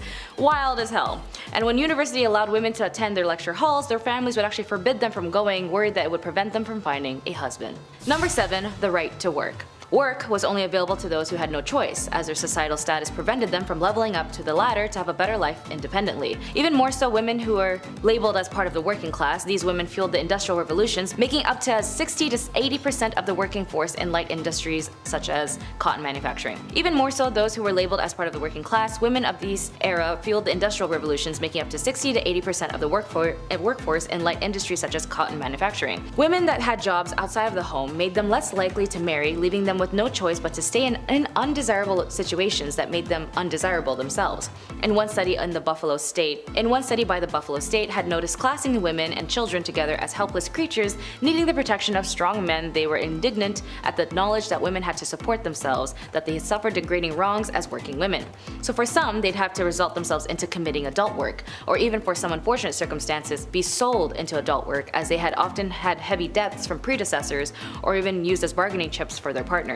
Poor women were not regarded as the Victorian society, as they could not fight back, as men had captured these women, straight up kidnapping them and kept them at their house. Differences in societal classes led to some women being ignored and not acknowledged in society for economic reasons and for the pleasures of some men. Women of the night had no exits of this profession and were stuck in this life, and they would be beaten, tormented, as this was obviously shamed on, as well as being arrested, which would lead us to number 6. Number 6, women who were in prison. In some revolutionary standpoints, being in prison might make you look like a hero or a villain, as it depends on what you were doing or what you stood for. For the Victorian era, women who had been the most vocal at this time for a multitude of things like women's rights, the women who were caught in the act of selling their bodies in order to obtain financial means would be arrested and sent to prison. But even women who were not adult workers would be arrested. Women who had premarital pregnancies, truancies, or adultery, or kept bad company would also be arrested. They would be sent to prisons or reformities, as for women of these times, a small step off of the Victorian pedestal made for a long fall. Women sent to prison in the Victorian England were subjected to regimes whose projects was to enforce idealized femininity. This individualized treatment aimed at more regeneration than discipline, and was administered by an entirely female staff aided by middle-class philanthropic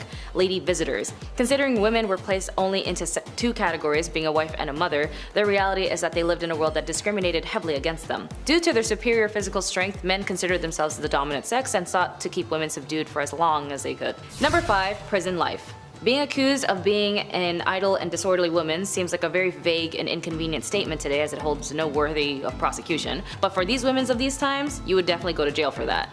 These roughly defined offenses were common charges against women in the 18th century. At least in some records of the names of these women have survived, there are 2 on the list who are sadly identified only known as an unknown woman, cannot give any account of herself, and the other being accused of being a vagrant and an idiot. Which, of course, being an idiot isn't a crime unless you're doing something idiotic that hurts another person. Then yeah, I guess being an idiot is a crime. It is possible that up to 2/3 of prisoners in the House of Corrections, like the one at the prison called the Wakefield House of Correction, were female.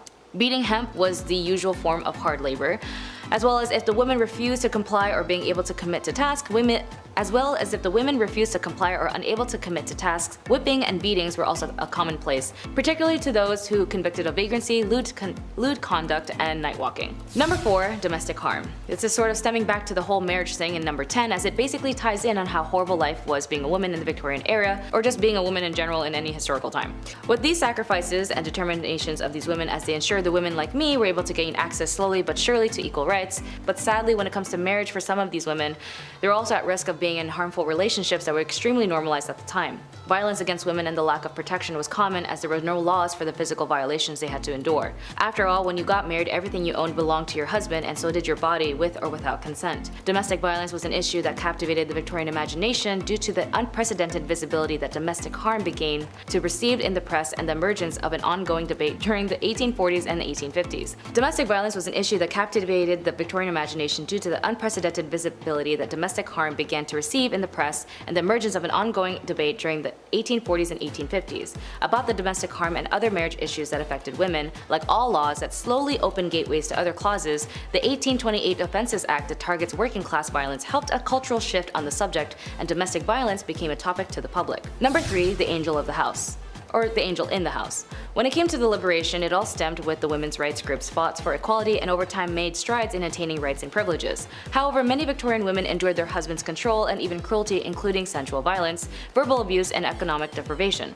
And there's no way out of it as it got worse, as a man named Coventry Patmore published a book called Angel in the House. It consisted of poems and the ideal Victorian marriage, and although it came from a place of grief at the loss of his first wife, the book had suddenly become a staple in women's behaviors in marriages, and then became a standard of their status. A woman's proper role was to love, honor, and obey her husband, as her marriage vows stated. A wife's place in the family hierarchy was secondary to her husband, but far from being considered unimportant. A wife's duty to tend to her husband and properly raise her children were considered crucial cornerstones of social stability by the Victorians. Representations of ideal wives were abundant in Victorian culture, providing women of their role models, and the Victorian ideal of the tirelessly patient, sacrificing wife is what depicted the angel in the house. And for these middle-class women, mimicking the angel in the house gave them more opportunities to find a successful match in marriage. Number 2, the House General. The House General, and a term coined in 1861 by Isabella Beeton in her influential manual, Mrs. Beeton's Book of Household Management. Because for women they needed a manual on how to be a good wife, a good woman, and a good so on and so forth, here she explained that the mistress of the house is comparable to the commander of an army or the leader of an enterprise.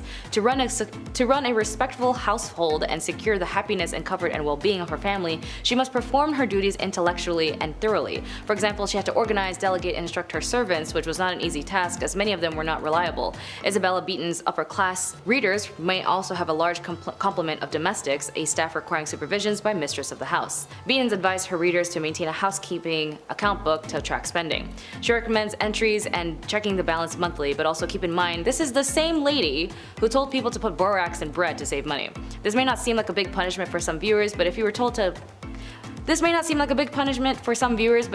that you needed a manual to how to live your life so you wouldn't be kicked out of society, that's not something that's a preference today, is it? And number 1, asylum. Now, if you're a woman who was out of the realms and just didn't want to be part of society like everyone else, maybe just suffered a series of mental health issues or even just looked ugly, you might find yourself in an asylum. They had such ridiculous reasons to lock up a woman, as I mentioned in the prison section on this list. From being a vagrant, disorderly, or whatever the case was, you'd go to prison, or even more so, to the asylum. For some families, if they just didn't know what to do with you, they just toss you into the asylum for not being complicit. In an investigation by a very passionate and amazing writer named Nellie Bly, she had experienced firsthand on the field of the mistreatments, the devastating conditions, and harm patients had to endure.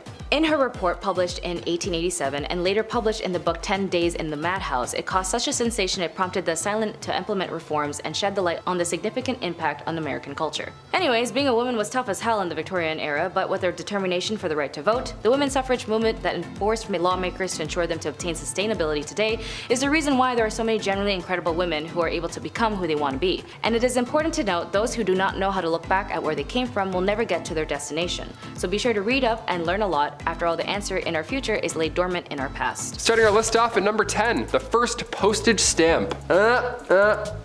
Nice. Who's the first guy who licked a stamp? Why'd he do it, right? We'll start off with stamp facts. Why not? I know there's a couple pen pals out there that still use snail mail. That's cool. This one's for you. May 1st, 1840, the world's first ever postage stamp was sold, of course, for 1 penny. Pretty cheap, nice, we love it. This sale changed history. Now on the stamp was of course a portrait of one Queen Victoria, world's first ever profile photo for a letter. Here we go, they're like, oh, who is this? Who's this little person here? Of course this caught on. Definitely caught on. More than 70 million letters were sent within the next year. And then that tripled only a few years later. And of course it thrived for 40 years. Do you still use letters? If so, write into us. Write some fan mail. Forget the comments. Write into us with a pen, with your autograph too, where you live.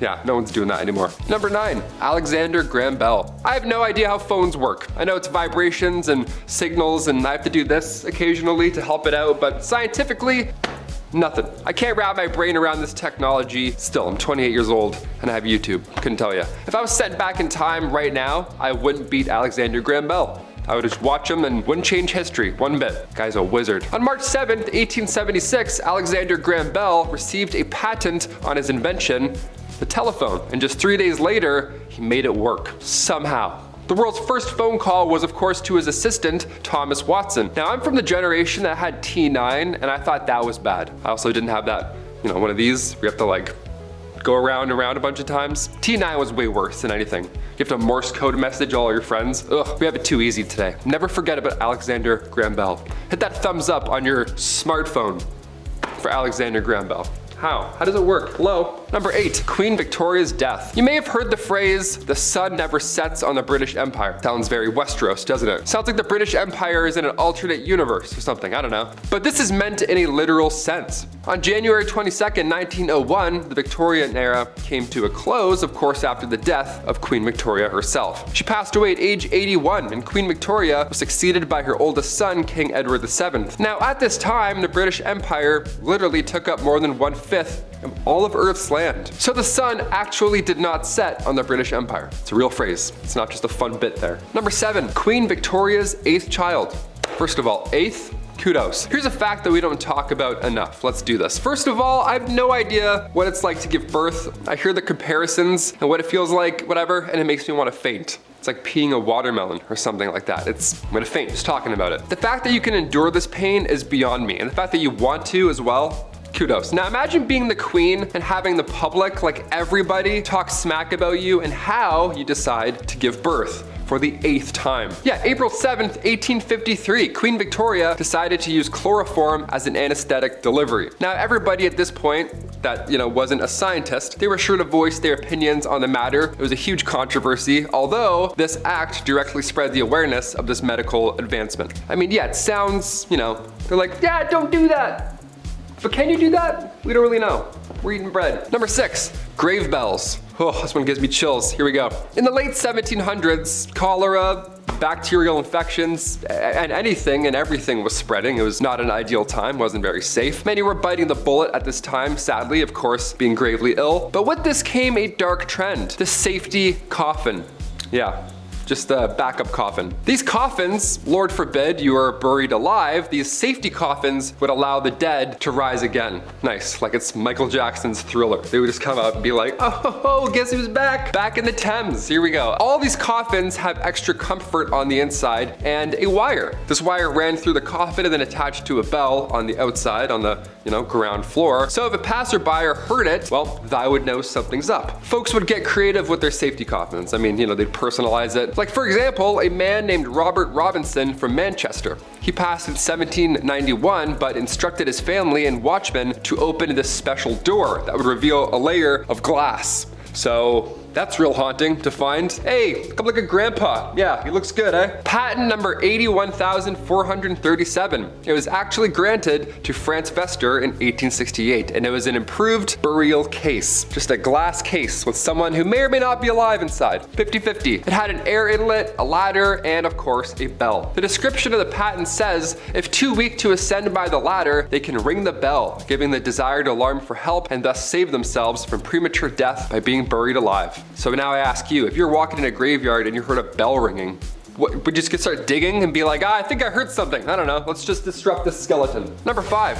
Gym day. Believe it or not, there were around 200 gyms all across Europe during Victorian times. Dudes were getting shredded. Why not? They're like, hey, we don't have dinner, but might as well just work out. These gyms weren't bright, they weren't open, they weren't well ventilated, motivating, safe, none of those things that you need today. No, Victorian gyms were reserved for the upper class. Yes, of course, grab your pocket watch and your blazer, Ezekiel. We're doing some bench pressing today, I guess. Yeah, grab your monocle, for sure, you're gonna need that. These machines also, they were not ideal to work out. They were designed as antiques first, rather than, their fitness purpose and safety purpose also. Like, half these look like saw traps. There's no way I'm gonna be bending my arm around any of these Victorian devices. Even the machines today at the gym, I'm like, no way, no thank you. Weak gang, here we go. Number 4, beauty patches. Okay, we have to bring back beauty patches ASAP. Imagine like if a rapper had a beauty patch. Now they had the Band-Aid, but we gotta have like beauty patches. We gotta mix it up a bit. Bring back the facial feature game. These patches came in all shapes and sizes, of course, in the Victorian era. Even in this portrait from 1755, Joshua Reynolds painted Charles, the 9th Lord Cathcart, rocking a large beauty patch. That looks amazing. He does look like Nelly, honestly. He has like that motivational, like rapper kind of like, he's in charge, and you can tell from the beauty patch. Like that's a lord right there with that one of those. this. Take it off? No lord. Put it back on? Lord. The reason for these patches back then, and sometimes having more than one, is because they were commonly used to cover up smallpox scars. They were made out of silk, velvet, and they were applied with glue. So pick a spot and commit. It's gonna be there all day. These patches were dark black and they were meant to make your pale skin pop. Of course, pale skin back then made everyone faint. Pale skin and long shoes, everyone was losing their minds. The position of these patches could also determine your political allegiance. How funny is that? Historian Joseph Addison took note of these positions when he observed two parties from the 1800s. Now, one party had patches on the right side and the other had the opposite. It's pretty amazing. It's a pretty easy way to flip jerseys, right? The other team starts winning, you're like, you know what? Check it out. Now I'm on this side. Prove it. Number 3, chimney sweep. Terrible jobs, here we go. I remember when I was younger, I had to sweep the chimney in the house, and I loved it. I thought it was cool. I thought it was like a little safety, like secret room. I don't know. It wasn't safe at all, actually. It was just a dirty room. Had a little broom too. I always loved using that little broom. Little tiny sweeps, one at a time. Little tiny bag to go along with it. So gentle. This was a terrible job to have in Victorian London, obviously. Chimney sweeps were famously young as well. I can't say anything else there, but these guys were young lads. History is horrible. Maybe that's why I was doing it, right? Because I could fit inside of the thing. That makes sense. 1840 was a good year, all things considered. A law was passed that made it illegal for anybody under the age of 21 to climb in and clean a chimney. I was 18 cleaning my chimney. I had no idea. I could have used this great law and got out of the whole chore. Shame. Number 2, Jack the Ripper. Unidentified to this day. Who is he? How did he get away with it? And also, when are we gonna see a Netflix documentary on this guy? We have everybody else in this multiverse of where's this guy? Gonna complete the image. Well, because we didn't find him. Jack the Ripper was active in the East London neighborhoods primarily, and sadly, he would target sex workers at the time. He famously took the lives of 5 women from August to November of 1888, and they were believed to have been connected to Jack the Ripper, although some sources claim that he was active until 1891. It's hard to tell who's who and who's doing what. Again, this is also so long ago. There's no cameras. Hard to catch someone. Many believe Jack the Ripper had some anatomical knowledge due to the way that he left his victims as well, which is creepy. While there were some suspects, including a member of the British royal family, believe it or not, Jack the Ripper was never identified, so. Yeah, that sucks, really. We gotta find him. Can't, but we gotta.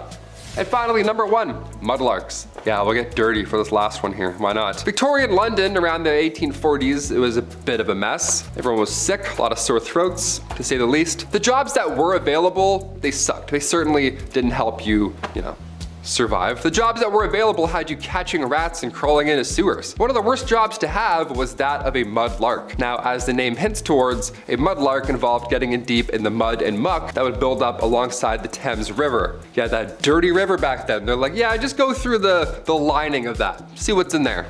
Ugh. This one was reserved, again, for the younger folk with, the patellas that still worked, digging in the mud, of course. Can't have an old guy in there. He's not gonna come back out. It was like working in quicksand. It was horrible. It was exhausting. Not to mention the chances of being whisked away by the river at any given moment. Yeah, it sucked. All for the slim chance of finding a pocket watch or some driftwood, rags, something, anything really worth your troubles. Number 10 on the countdown is the cat's meat man or woman. We all know that the Egyptians worship cats, as many cultures do. But did you know that the cat overpopulation in the 1800s London area created a job called cat meat sellers? Always one of the most popular street sellers of the 1800s. If you think they sold cat meat, you're entirely wrong. Don't worry. These vendors were actually selling meat to cats themselves. Primarily horse, it was said that 26,000 horses that were maimed or past their workability were slaughtered a year for London's reportedly 300,000 street cats that were existing in the 1860s. When the cat's meat seller appeared, feline owners were encouraged by their cat's mewing to bestow upon their favorite pet a delectable treat for a mere half penny. You may be wondering how this could be one of the worst jobs to have. Well, pushing around a hot stinking cart of horse meat has its cons, such as disease and rot. Depending on where you sold, you could be making a fortune or you could be barely scraping by. The hungry and homeless would often follow, harass, and sometimes burglarize cat meat sellers for meat or money. Also, their stalking behavior did scare off clientele or drew more complaints from the commoners. Personally, I couldn't think of something cuter than a little trolley going around town delivering food to kittens. Prepare to go downhill, however, because this next job is a lot less lighthearted than cat meat delivery. At number 9 in our countdown is the resurrectionists. Money was tight for many, as I had mentioned, but how low are you willing to go as a person to get what you need? Well, if you're willing to dig up somebody's grandma, it could put hundreds in your coin purse. In the early 19th century, the only cadavers available to medical schools and anatomists were that of criminals. It was also mandatory for medical students to do an autopsy to graduate, and they had to source their own body. This demand for bodies was often unmet, resulting in medical schools and their students offering extreme amounts of money for the delivery of a fresh body. Thus, resurrectionists are born. Sneaking into cemeteries at night, they would prowl around for a fresh grave site and then dig up the recently deceased. However, bodies could only be sold if they were within a certain time period of freshness, and as grave robbing became more common, many family members of the recently deceased would take turns standing guard for nights in a row to ensure that the body lay undisturbed until it was considered unsalvageable for cash. In 1832, the Anatomy Act was imposed due to the actions of William Burke and William Hare, who are believed to have 16 people between 1827 and 1828, just 1 year, all to sell to the University of Edinburgh. This act did give doctors and anatomists greater access to cadavers and allowed people to leave their bodies to medical science, overall helping end the resurrectionists era. While sourcing the dead may make for a fat paycheck, I think this is a profession nobody should attempt to resurrect. Speaking of the dead, have you ever considered eating off their lap? Okay, well, not quite literally off their lap, but number 8 on the countdown is sin eaters. Sin eating is a job that really only affects you if you have a discomfort with death or religious/spiritual. It was believed that when someone religious was to die after a life led of sins, such as gluttony, lust, pride, or crimes and cruelty towards others, their family would sometimes feel that the only way to guarantee their loved ones access to heaven is through someone living taking on the weight of their sins. While the act is against the church's wishes, sin eaters go back as far as the 17th century. Depending on the family or the deceased, the meal served may be specific, but traditionally it was just a piece of bread. Placed on the chest of the laid out body, it was believed to supposedly suck up the sins of the dead, clearing them for a passage to heaven. Once the sins had been captured in the bread, the sin eater would sit on a stool facing the door and eat the bread before washing the bread down with a bowl of ale. Because he was a man who would willingly take on the sins of other people, he was often solitary in the community. However, sin eaters fetched a pretty fair price for the act. I mean, if it is true that you're taking on someone else's bad karma, you'd at least want to be compensated for that, right? Sin eating remained popular in England and Wales all the way to the turn of the 20th century, when England's last sin eater, Richard Munslow, died in Rattling Hope in 1906. Like sin eaters, our next job was one of public scrutiny and rejection. Number 7 is mudlarking. Victorian mudlarks are the original foragers of the foreshore. They would be scavenging for anything on exposed riverbed which they could sell in order to survive. This was the last ditch resort. People would hike up trousers and wade their feet around in sludge, feeling with toes as well as fingers for items that may be lost or discarded in the mud. All ages participated in this activity. However, it was usually those who were the most affected by poverty that were taking part. As a result, those seen mudlarking were considered shameful and the lowest of society. River Thames was the most famous for mudlarking in the Victorian era, as it was a renowned dumping ground that saw endless amounts of product travel through it. It was also a highly impoverished area, which made the desperation to make money all the more grand, filling their water banks with the poor. Mudlarking actually isn't out of practice nowadays, but it has changed significantly. Nowadays it can be a fun group or solo activity that on occasion does require a permit. You can join mudlarking groups or do tours while traveling. It seems that sifting through garbage was an unfortunate trend in the Victorian era, as toshers make number 6 in our countdown. Toshers, a fun word to say, the job, not so much. Unlike mudlarking, which was in the riverbeds, these workers went underground for their winnings. The Victorian era saw the development of sewer systems, and the poor saw opportunity in them. Toshers descended into the sewers to sift through raw sewage and find any valuable that may have fallen down the drains. It was extremely dangerous work, as noxious gas fumes formed deadly airless pockets, and since sewers were newer, the tunnels frequently crumbled from inefficient building. There were swarms of rats that had little fear of humans, and at any moment the sluices might just open for a fresh wave of filthy water and feces to come crashing through. After 1840, it did become illegal to enter the sewers without permission. Rather than abandon the trade, toshers began working late at night or early in the morning to avoid detection. It may have been a stinky job, but it was also one of the most profitable on our list today. I guess you'd go nose blind after a little bit. right? Hopefully. On a warm summer day, the last thing you want after jumping into the lake on your cabin trip is to emerge covered in leeches. However, in the Victorian era, that would be a prime location for the leech collectors, which are coming in at number 5 on our worst jobs countdown. Leeches are nowadays seen as little more than slimy and creepy creatures, but believe it or not, they used to be a valuable commodity in the fields of beauty and medicines. This job was often fulfilled by poor women living in the country and farmland regions. Wearing shorts or hefting up their long skirt, these women would wade into dirty ponds and waterbeds alike with exposed legs so as to tempt the leeches. When enough leeches were attached to them, the women would climb back out of the pool and scrape the bloodsuckers into metal pots and bowls. Seeing as leeches can survive up to a year without food or in their natural environment, this wasn't always a profitable trade unless you could find someone in dire or consistent need of leeches. Doctors did use leeches to aid in the curing process of all sorts of conditions, ranging from a stomach ache to joint pain to female hysteria, if you know what I'm talking about. Despite being used in medicine, leech collection posed major threats of deadly diseases and blood loss to their collectors. Suffice to say, I don't think I have any interest in going to a doctor's office if I'm going to be prescribed a leeching. Being given the duty of helping prevent and stop the spread of disease in your community would be an incredibly high honor, but maybe wait to sign that job contract until you hear the details. Nightmen definitely make it into our worst jobs countdown, taking the place at number 4. These men would wander the streets at night working what may be one of the most revolting jobs imaginable, collecting human feces off the street for proper disposal. They would dig up the feces from chamber pots, street wells, ditches, sewer holes, you name it. By the time the sun would begin to rise, the carts would be full of the city's excrement, which would then be carried off and reused as fertilizers for the crop that they later consumed. Yummy. Part of being one of the only people up at night means you're a valuable set of eyes. There are reports of nightmen catching burglars, or SA, in the act, or being called to bloody scenes by members of the public to provide alibis. There's also hundreds of cases where nightmen are the ones to find bodies of those who had met their ends out on the street. After long, solitary nights of collecting feces and seeing these crimes unfold, a nightman would collect his 23 shillings, which is $75 today, at the end of the week, and go home to rest before starting it all over again.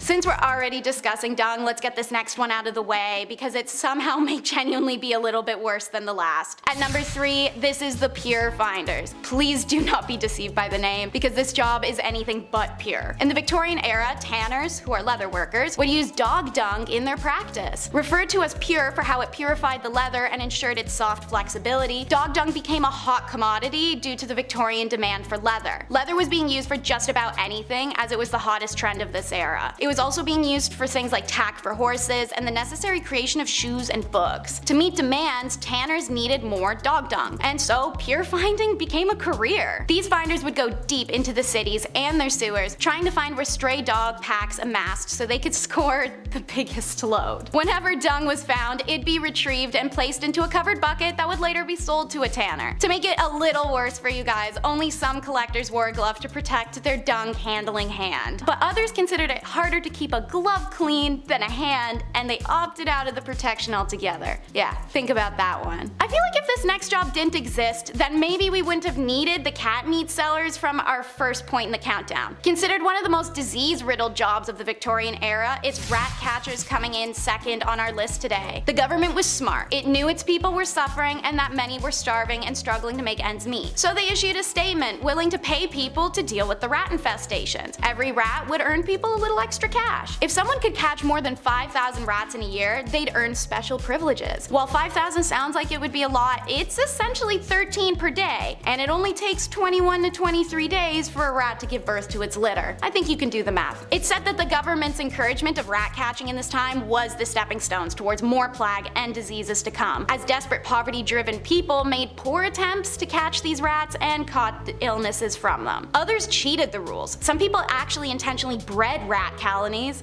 to supplement their captured rodents. Rat catching became such a lucrative business that formed around it, and murders even took place when the cheaters were discovered or if somebody infiltrated somebody else's ratting territory. Between the venomous competition and high risk of disease resulting in death, it's safe to say that rat catching may have been one of the worst jobs. And now, what may be the worst of the worst for number 1 slot. Let's learn about the history of matchmakers. No, this isn't the romantic kind of matchmaking, unfortunately, but it's rather the business of matches itself. Working what was often a 14-hour shift, matchmakers were predominantly women who were immigrants, living in poverty, widowed, just overall in a bad situation for an era where women had pretty much zero rights. They were compensated poorly, often sexually harassed or assaulted by their management, and even forced to pay fines to their workplace should they be tardy or damage anything they worked on. Working with white phosphorus, the material found in the tip of the match to enable the instant strike anywhere effect, was highly toxic and responsible for a devastating disease known as phossy jaw. This nickname was given by the matchmakers to the particularly nasty condition that would cause the jawbone to rot and become disfigured. Eventually, this infection would spread to the brain and cause debilitating symptoms and extreme pain prior to death. Should the jawbone be removed in time, some women were able to survive longer with the condition, but nothing was guaranteed once phossy jaw had set in. Famously, an article written by a matchstick girl named Annie Besant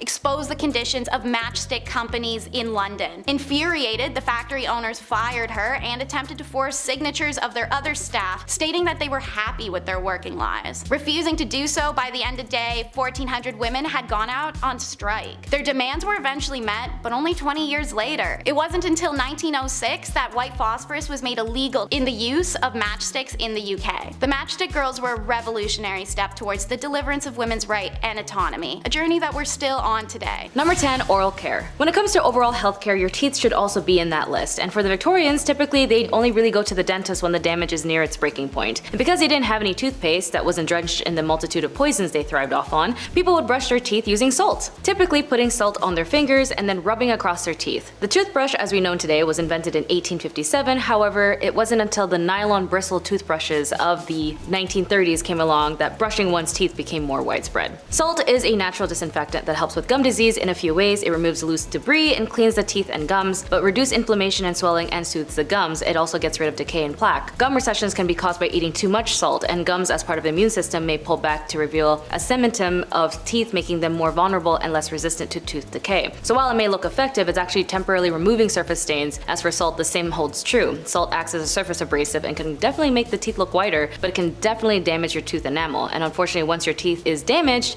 it's damaged for life. And it wasn't until the 1940s that the concept of brushing one's teeth would be considered a routine event. Number 9, bad bathrooms. The bathroom as we know it is a Victorian invention, but at first it could be a dangerous place. Besides horrible cases of scalding in the bathtub, there was even reports that there were incidents of lavatories spontaneously exploding. The reason this might be was due to the fact that flammable gases such as methane and hydrogen sulfide emanating from human waste built up in the sewers, and then early toilets would leak back into the homes where they would theoretically be ignited by a naked flame of a candle. Wild stuff, but that did happen. And since showers were not invented yet, everyone did bathe to keep clean. Most people bathed in rather small quantities of water in their bedrooms with a basin and pitcher of cold water. Poorer families would have to boil water on the stove and then add it to the cold water to a wooden or metal tub, usually in the kitchen area where it was time for a deep scrub down. Hands, face, and armpits and crotch were essentially regions that was not necessarily to be submerged in order to maintain cleanliness. Nicer homes not only had proper porcelain bathtubs, both hot and cold taps nearby, even some had the luxury of a luxurious foot bath, but these extravagant things were more for your feet.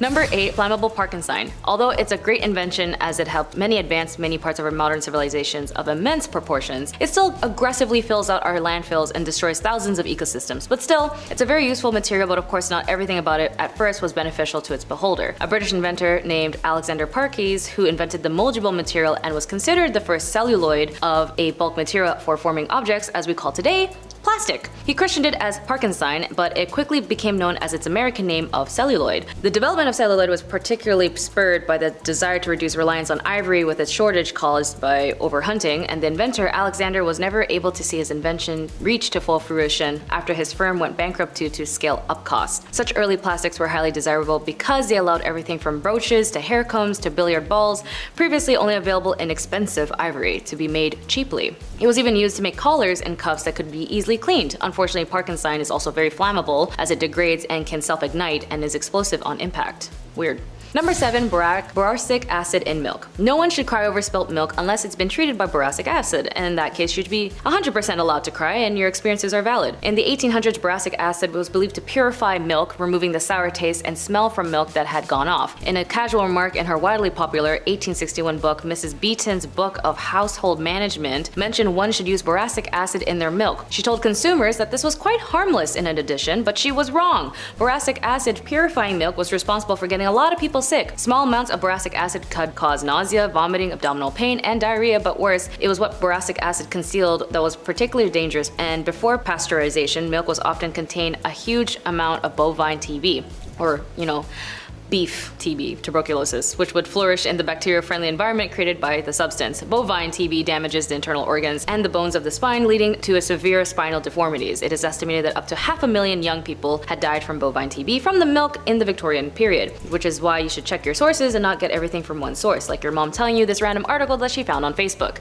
Number 6, carbolic acid poisoning. Victorians linked cleanliness to godliness and respectability. The idea that it was next to godliness was very deeply ingrained. The new science of microbes only testified the Victorian preoccupation with tackling germs, which they now knew could lurk out of sight. Chemical cleaning products to eradicate dirt and diseases were heavily advertised and highly effective, but their active toxic ingredients like carbolic acid were contained in bottles and packages that were indistinguishable from other household products. Boxes of caustic soda and baking powder could be easily mistaken. In September 1888, it was reported in an article that 13 people had been poisoned by carbolic acid in one incident, and 5 died. And only in 1902 did the Pharmacy Act made it illegal for bottles of dangerous chemicals to be similar in the shape of ordinary liquids. So it took a couple of years, but still, at least now we wouldn't have issues identifying bottles from the other. But as cleaning products go, arsenic and strychnine were commonly used in Victorian cleaning products, which, if some don't know, the immediate symptoms of acute arsenic poisoning includes vomiting, abdominal pain, and diarrhea. Those are followed by numbness, tingling of the extremities, and muscle cramping and death. But the Victorian era was also about fitting into their corsets, and a few illnesses wasn't necessarily seen as a bad thing. But either way, the era in itself wasn't unfamiliar with tragedies, as death lurked at every corner from either poisonings or TB. Number 5, washing the hair. I have really long hair, and it does take a minute to maintain it, but thanks to modern technology and our hair product serums, I don't have to worry that much about my hair. But in the Victorian era, women's hair were considered the crowning glory, and the longer, the healthier it is, the better. It would only be let down when she was alone with her husband, and so stayed in pins for the rest of the time. To keep it healthy, women didn't have to wash their hair nearly as often as we do today, taking this particular habit only a weekly or monthly schedule. According to research on the hair care part of the period that this was in, hygiene and beauty towards the end of the Victorian era suggested that people with oily hair should only wash their hair every 2 weeks or so, and those with normal hair should wash it once a month. And since sources recommended washing the hair and scalp 1 or 2 times a week, the reason being is because soap would quickly dry off the scalp, leaving it very itchy and dry. And of course, this was an era where they didn't know much about chemicals and its horrible effects on the human body, and sometimes even used pure ammonia to clean the hair, which, as you know, ammonia is a product used for cleaning hard surfaces like your stove or your sink. So cleaning your scalp would be very bad. Still, I'm wondering, how did they use ammonia if their hair didn't fall out? Probably either way, shampoo is still something that we use now, as it was invented in 1927 as a liquid soap.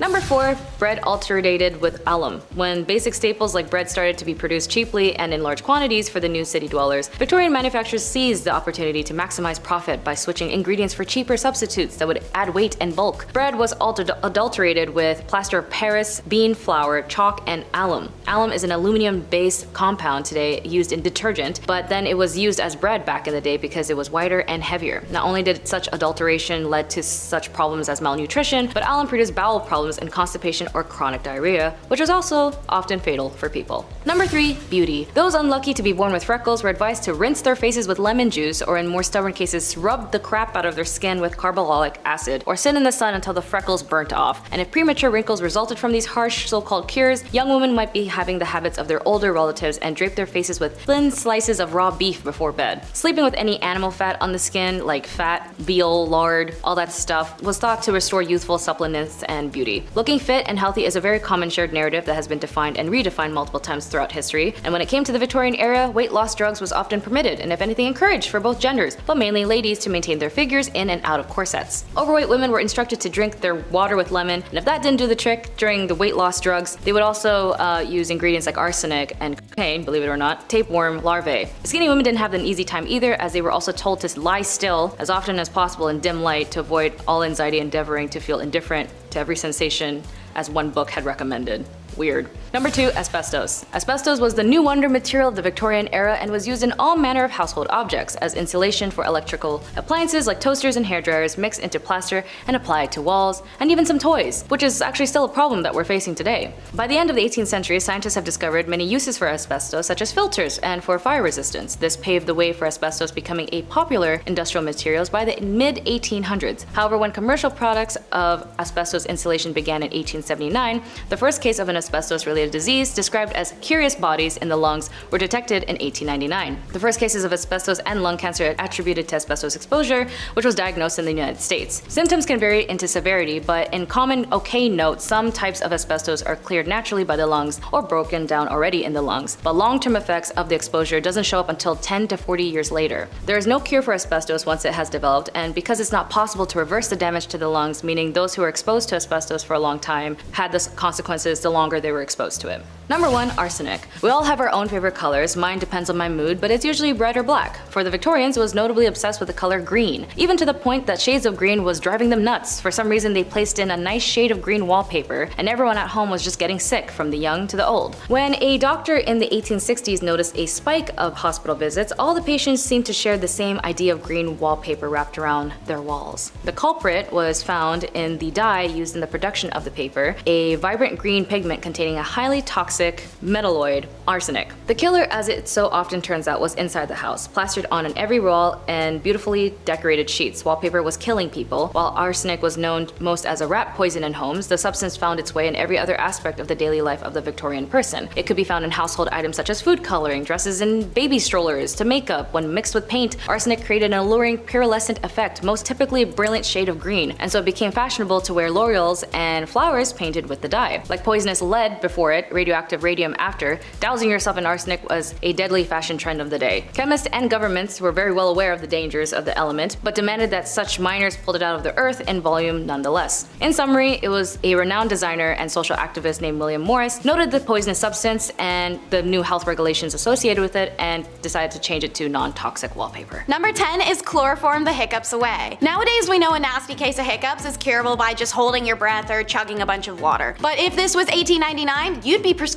chloroform. Known by many as the mysterious liquid on the rag placed over someone's face to make them faint in many period pieces or cartoons, chloroform gained popularity after Queen Victoria demanded its usage during her labor in 1853, after having been denied it in her previous labors. By taking these lengths to reduce the annoyance of hiccups, your vital organs may pay a steep price. Chloroform has the potential to damage the nervous system, lungs, and trachea, as well as the liver and kidney when exposed long term. This is just one of many medical remedies that we'll be covering from the first Merrick Manual of Diagnosis and Therapy, the oldest continuously published English language medical textbook. All the quack treatments in our list today used to be found in this mass encyclopedia. For instance, number 9 in our countdown is smoke inhalation for asthma and other lung conditions. This may be one of the more counterintuitive remedies on our list, as it's easy to see now that smoke is not beneficial for asthma at all. Through the late 19th and into the next, however, inhaling smoke or smoke, as well as stramonium, a hallucination-inducing nightshade, as well as lobelia, known for its sedative properties, were popular treatments for asthmatics. Asthma is caused when your airways can narrow or swell while producing excess mucus. Smoking, meanwhile, has been shown to eventually reduce the number of cilia, the lungs' filaments which help transport mucus into the lungs, which only leads to the worsening of asthma symptoms. This wasn't the only weird tobacco smoke belief, however. In 1872, an English newspaper talked of tobacco smoke enemas, which even reported that hundreds of lives might have been spared by the tobacco smoke enema. Okay. Weird enough. Plasters, no, not the British word for band-aids, is number 8. This medical treatment was said to have sucked the badness out of a person. They were like a nicotine patch made up of a thin layer sheet of wax as well as leather, and it was able to stick onto the skin. In the wax, there were remedies such as lead, opium, frankincense, tobacco, etc. This mix would be applied while still warm to ensure the adhesion of the plaster. Plasters were sold to anyone of any age and came in many different shapes and sizes so that they may be applied to different areas.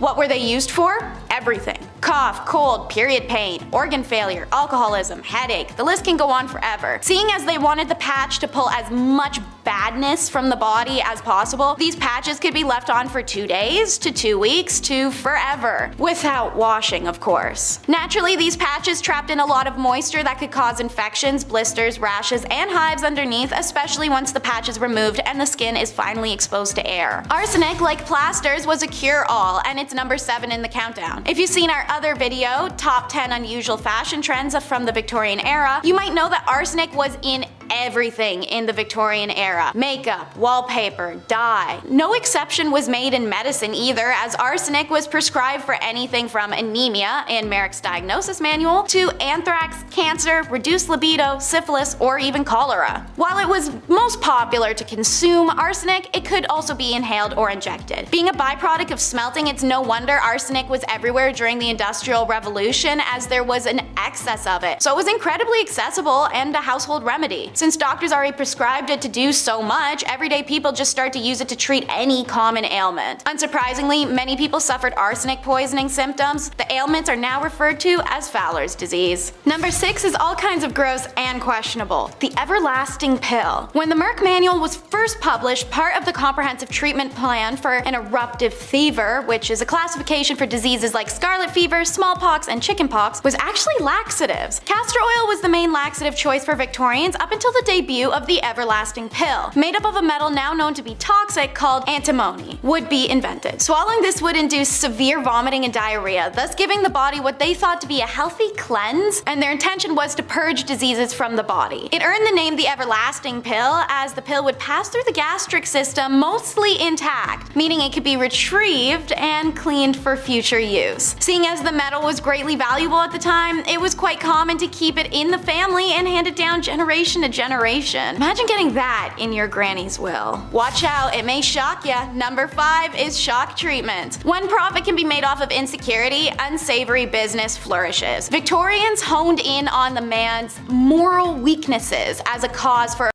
erectile dysfunction, and impotence was thought to be caused by either too much sex and or not enough. So doctors took a few shocking routes, literally, such as galvanic baths or bathtubs filled with electrodes, which were supposed to restore sexual desire in an advertised 6 sessions. For a more direct approach, a thin rod with running electric current could be placed up into a man's urethra.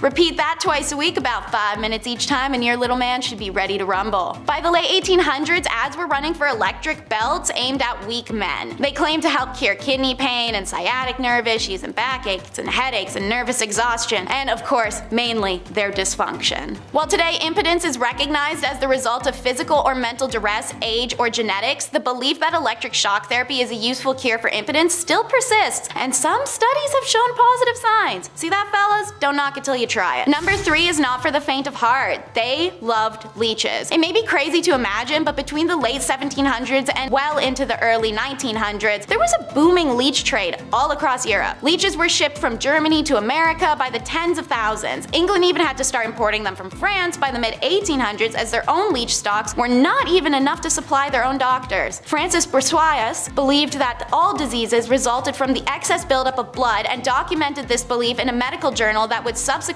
caused leeches to become the go-to treatment in France and then later spread across Europe. This usage of leeches then became worldwide from there, and so obscene that the creatures started to go extinct. However, what these quacks didn't know is that bloodletting was very rarely beneficial to any conditions, and applying leeches often resulted in detrimental side effects such as blood loss, diarrhea, and vomiting, or those with poor immune systems could even be exposed to hazardous bacteria and infection, let alone death from hemorrhagic shock for literally anyone they did this to. Eventually, the excessive use of leeches meant that they became too expensive to ship, too scarce due to the over-farming to find, and medically obsolete in the face of new science that questioned the medical merits of bloodletting. Thank God. Number 1 on our countdown may be a bit of a surprise. Surgery. How could surgery be a questionable treatment? Well, it itself isn't, but the men performing it and their hygiene towards surgery were. Most famous is Robert Liston. Said to be able to remove a leg in 30 seconds, he notoriously used his own mouth to hold scalpels, knives, and even once sucked the pus out of a woman's throat wound. According to medical historian Dr. Lindsay Fitzharris, surgeons never washed their instruments or their hands, and Victorian surgeons were known for wearing old surgery garments out of prowess, reportedly so stiff with old blood that they were nearly cardboard in appearance. Even the operating tables themselves were rarely washed down, and it was said a visitor to St. George's Hospital in London 1825 discovered mushrooms and maggots thriving in the damp, dirty sheets of a patient's bed. When asked why they hadn't complained, the patient assumed this to be the norm. And what about surgery in the moment? Well, the patients were conscious and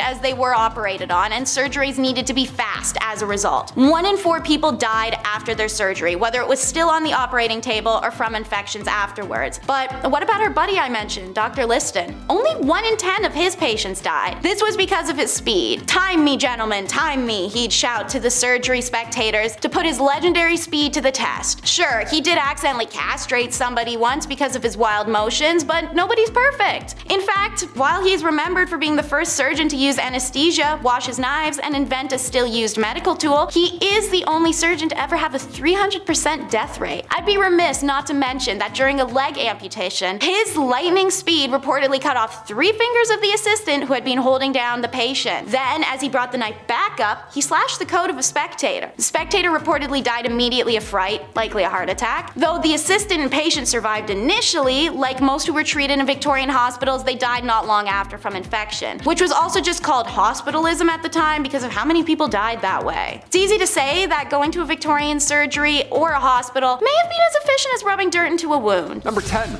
The Fuzzy Wonder. Growing up, I had the classic red toy car. It was great. I would honk the horn, slam the door with attitude, wearing a diaper. It was the perfect invention for a youngin' like me. But back in the Victorian era, the toys or whatever, not as fun. Definitely not as fun. Fisher-Price wasn't born yet, so if you wanted to wheel around and kill time, maybe even have a few laughs, well, you had to use this. The Fuzzy Wonder. Yeah, let's unpack this one, shall we? This patent, I'll be honest, this patent here makes me think. It makes me wonder more than anything. Why didn't this change history? Are you kidding me? The fuzzy seat, the gears, the foot straps, the possibilities are endless with the Fuzzy Wonder. The only thing that we do know about this patent, the only hint as to who or what this was for, is written right below the product's name. It says, "The Fuzzy Wonder, the champion of his species." His species? You're telling me there's more of these? Where's the Fuzzy Champion? Let's take him for a spin. He's probably got an engine. It's probably great. I go shopping riding one of these for sure. Definitely. Wheeling around, throwing stuff in. Easy. Number 9.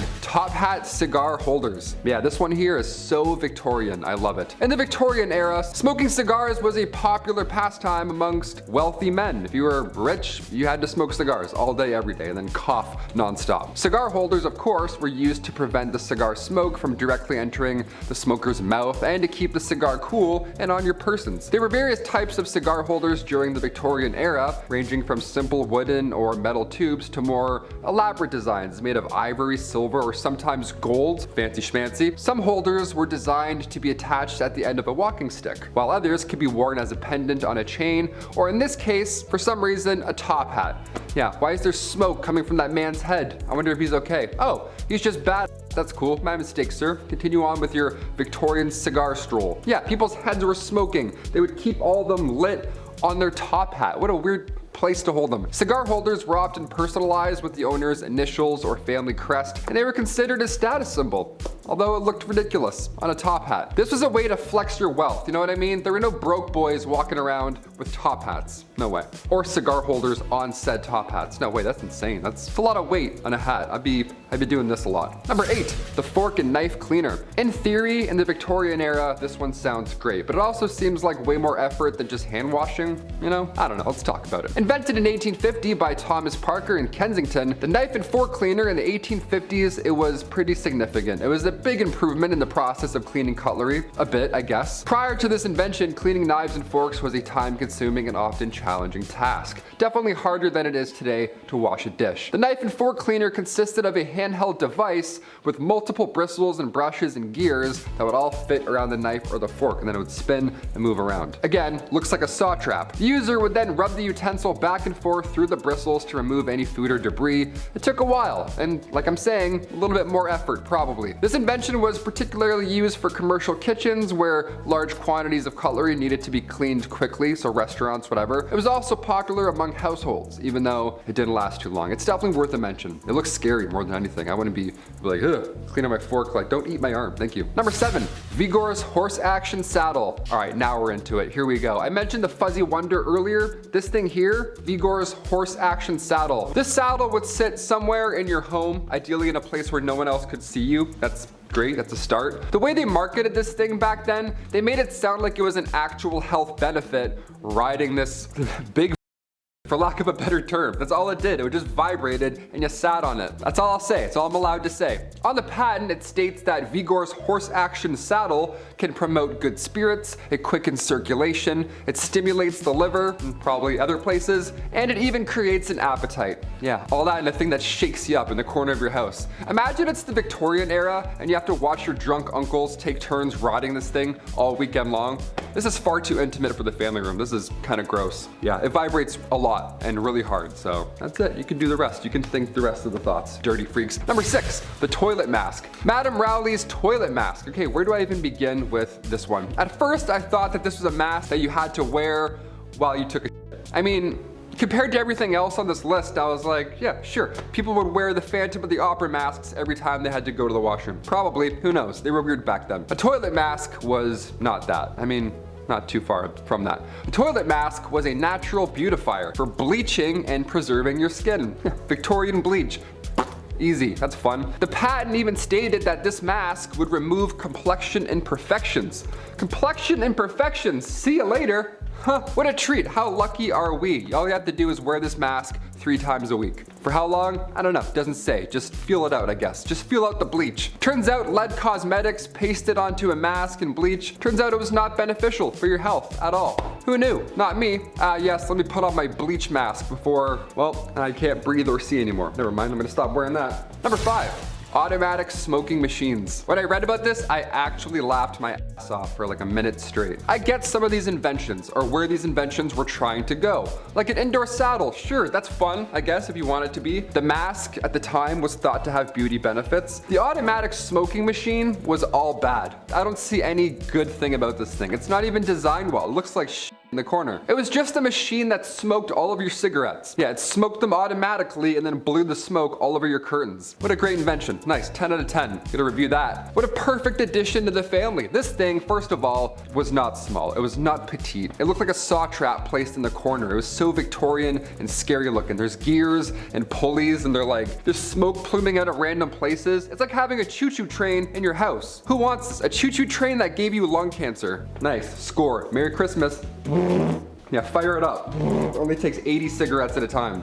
I know. Number 4, the surprise chair. Are you tired of sitting down on chairs that, stay still and don't immediately topple back once you apply any amount of pressure? Well, don't I have just the thing for you? Here we go. The surprise Victorian chair. I guess it was invented for laughs in a world before Netflix. Sure, I guess you have to be creative. There's no sign of practicality in this patent, so we're gonna go ahead and assume that these 1800s folks, they were hilarious. They loved a practical gag. The patent shows the exact science here and what it takes to surprise your guest and then have them topple to the ground. I go, ah ha ha, then you bring them back up and then give them the real chair. This is a prank gift, and if we've learned anything in time getting prank gifts, it only works once. So once you get your pal to take a topple in the 1800s, you would then have to store this heavy, antique, horrible looking heavy chair somewhere in your home and then bring the real chair back. Again, it sounds like way too much effort for a very low payoff. Imagine that, 400-pound chair. They're like, eh, gotcha.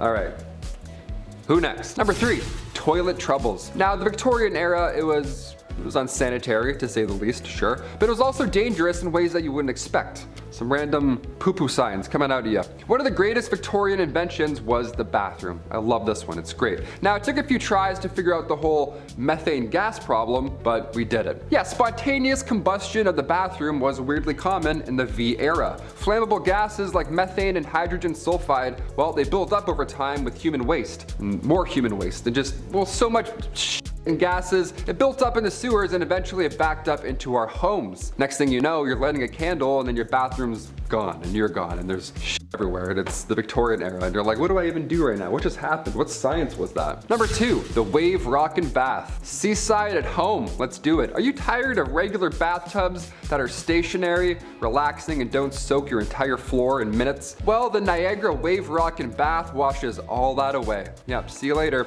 This bathtub was designed to rock, literally. It kept your blood in active circulation, apparently, and it only required 3 pails of water, also bull. The patent promised the fullest illusion of a sea or a river bath, whilst promising absolutely no water will splash on the floor. Yeah, good joke. No way that's gonna happen. And it didn't happen because that's way too good to work out. Imagine having this now growing up. Are you kidding me? My mom would be yelling at me to clean up the floor immediately. I already made enough splashes with just a stationary bathtub. I don't want a rocking bathtub. I'm trying to rinse my hair. I'm like, this sucks. Finally, number 1, beauty patches. Oh, we need to bring back beauty patches ASAP. Imagine me right now doing this list with an 800s beauty patch. These patches came in all shapes and sizes. Now, even in this portrait from 1755, quite a ways ago, Joshua Reynolds painted Charles, the 9th Lord Cathcart, rocking a large beauty patch. These beauty patches go way back. Also, look at him. That's a lord right there with that. He's confident. Got one of those, he's great. Beauty patches in the 1800s, they were small, tiny circles, sometimes even hearts or stars, that's pretty fun, you go. Now the reason for these patches, and sometimes having more than one, is because they were commonly used to cover up smallpox scars. Yeah, we found out your secret, you Victorian era gentlemen. They were made out of silk velvet and they were applied with glue, so if you pick a spot, you better be confident. The patches were dark black and they were also meant to make your pale skin pop, which again, imagine if I had one right now, you'd be blind. I'm so pale as is already. If I put one of those patches on, I'm gonna be able to see the screen. You turn that brightness down real quick. The position of these patches could also determine your political allegiance. Historian Joseph Addison took note of these positions when observing 2 political parties from back in the 1800s. One party had beauty patches on the right side of their face, while the other side had the opposite. Today we have Twitter. Yeah, usually you can tell someone's political allegiance by just taking a glimpse of that. You're like, oh dear, no, we don't want to talk to that guy. He's a right patch kind of guy. Rule number 10 is going to be follow the moral encyclopedia. For ornery young men and women desperately desiring physical and emotional intimacy, yet having to navigate a dating culture that required them to act a certain way, well, it meant self-help books were all the rage. And women in particular drowned in them, thanks to the fact that these books were often written by hypocritical men and had been used since before medieval time to dictate and instruct women on how to become the perfect submissive little doll. Some examples are Henry Butter's ominous titled Maiden, Prepare to Become a Happy Wife and Mother from 1868, and Hayden Brown's Advice to Single Women from 1899. Perhaps most famously though, on advising the morals of young women was the Moral Encyclopedia by Charles Varl, which had been making young women hate themselves since 1861. It was a bestseller of its day thanks to the marketing that only decent and morally driven women would own it. To prove themselves as that woman, Victorian gals flocked to the bookstores to absorb some menial patriarchal crap that goes as follows. Read no novels, but let your study be history, geography, biography, and other instructive books. Also, trust no female acquaintance, i.e. make no confidant of anyone, because we don't want you ganging up together.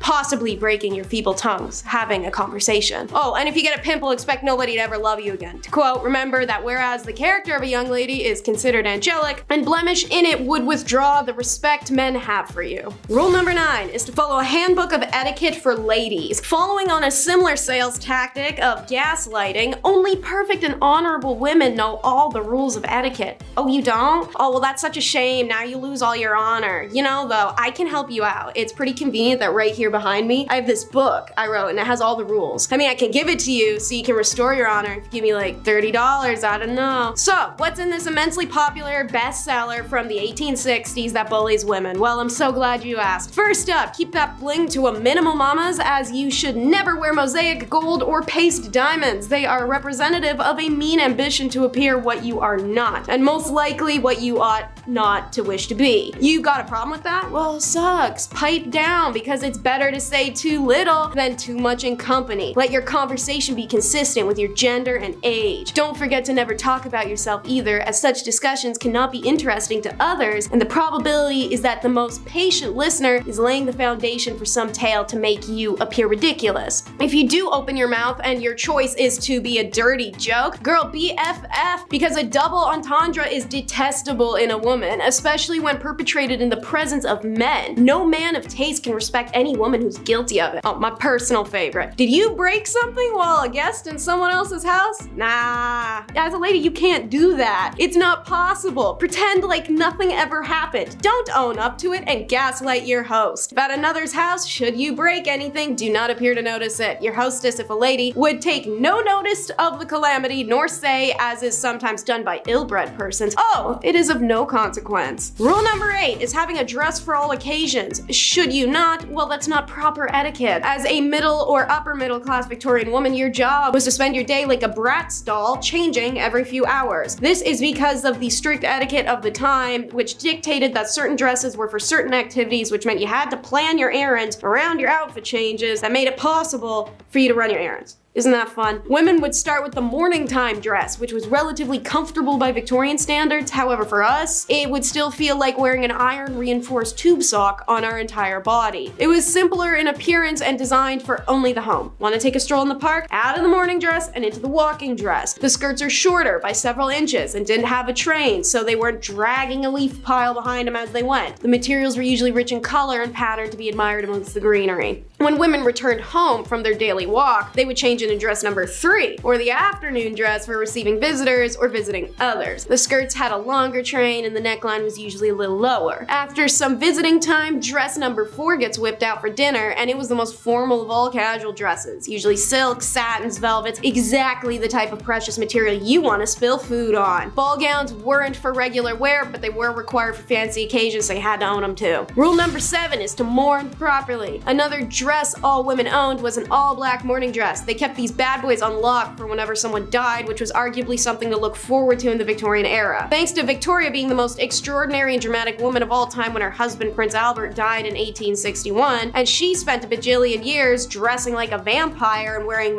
black mantillas, it set this bizarre fashion and mourning standard that metamorphosized into literal rules. If one was to ignore these rules, it was seen as incredibly offensive to the deceased. Self-help books dedicated to making men and women better at exerting dramatic woe were pretty common to see on bookstore shelves. So, a mourning rule for women was should her husband die, the widow was expected to mourn for no less than 2 years, while mourning for parents and offspring only lasted a year. Relatives such as grandparents and siblings would only get 6 months. They dole it out like family inheritance. Is a little weird. Queen Victoria had favored black crepe, and it became one of the only fabrics that was permissible for mourning clothing. Luxurious silks and satins weren't permissible, only itchy and abrasive materials that chafed the sadness right into you. Women would often wear merino or cashmere instead. No jewelry or ornamentation was permitted unless it served a functional purpose like a button or a clasp, or unless it was a bunch of the deceased's hair and teeth braided in a pattern together in the jewelry. Don't forget your big black hat and grandma's doily tablecloth you dyed black to throw over your face and body. Enjoy looking like a corpse for 2 years. Rule number 6 is to glove up. We love to joke about the whole, oh no, if you show your ankle, you're a Victorian W word. But weirdly, hands were actually way more of an issue. The ankle thing was just because men were still trying to look up women's skirts, even when they were so long the ends of them entered a room 15 minutes after the wearer did. Fingers were actually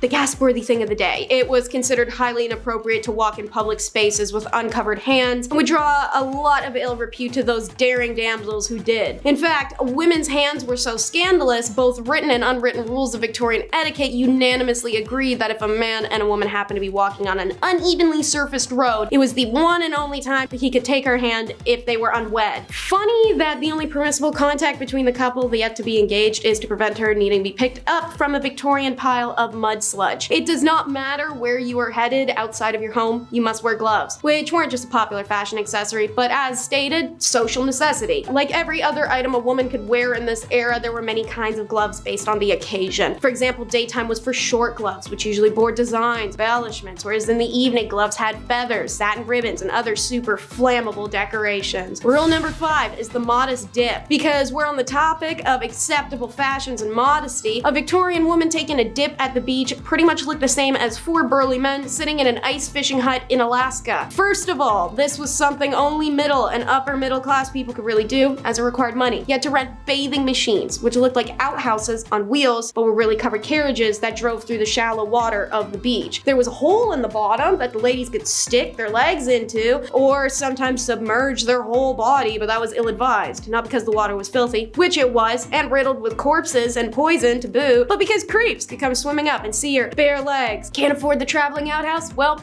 no beach for you. Rule number 4 is wife sales, a real legal way to obtain a divorce in stuffy Christianized England. Divorce was unpopular, detested, and openly deterred in those days. Seeing as you were discouraged from intercourse with your partner, married them when you barely knew them, and could barely spend time alone with one another, it was a pretty popular request. You would have to sit listening to the clock tick and his nose being clogged but him not blowing it for the 444th night in a row while you disassociate staring into a fireplace. What the hell did people expect? Of course you want out. You don't even know his middle name. Attaining a divorce in the early 1900s was an expensive undertaking, however. So, those who couldn't afford the legal fee sometimes sold their wives to the highest bidder. It was often done with the full consent of the wife, who was usually bought by her family, a new lover, or a female friend. It was an amicable way to say, this was a mistake, get out of my house, good luck and prosper. Rule number 3 is no flirting. As stated, you were really not supposed to flirt, and flirting to the Victorians included eye contact, talking to one another, looking at another person, breathing their air, knowing their name. Maybe the last one is dramatic, but you get my point. You wanted someone, you had to wait until you met them 4 or 5 times, then you could look at them, run into them a couple more times, then maybe request a dance at a ball, and you get one of those a couple times, then maybe you get a sit-down chaperone visit, maybe a walk in the park, and a couple more ball dances. Then you can propose. But even then, a Victorian maiden could not be trusted alone with her fiancé lest her dainty, fluttering hand rest on the arm of her intended and cause an outburst that would inflame the fiancé's uncontrollable base lusts. Even after progressing through several stages of acceptable dating, aka the ball dancing, talking, walking together at a distance, if a man was invited to the woman's home, their acquaintanceship would still have to be under the watchful eye of a chaperone. Single women were never to indulge in behavior with a man that might lead to being kissed or handled in any way. This included strict inspection rules, because I kid you not, men were encouraged to inspect a woman back then. Like many of the stipulations that accompany shipping procedures. How romantic. If a man wanted to admire a necklace, the woman would have to remove it, hand it over for inspection. Under no circumstances was the item to be inspected while she wore it. Now I know where that flirting tactic came from, because guys,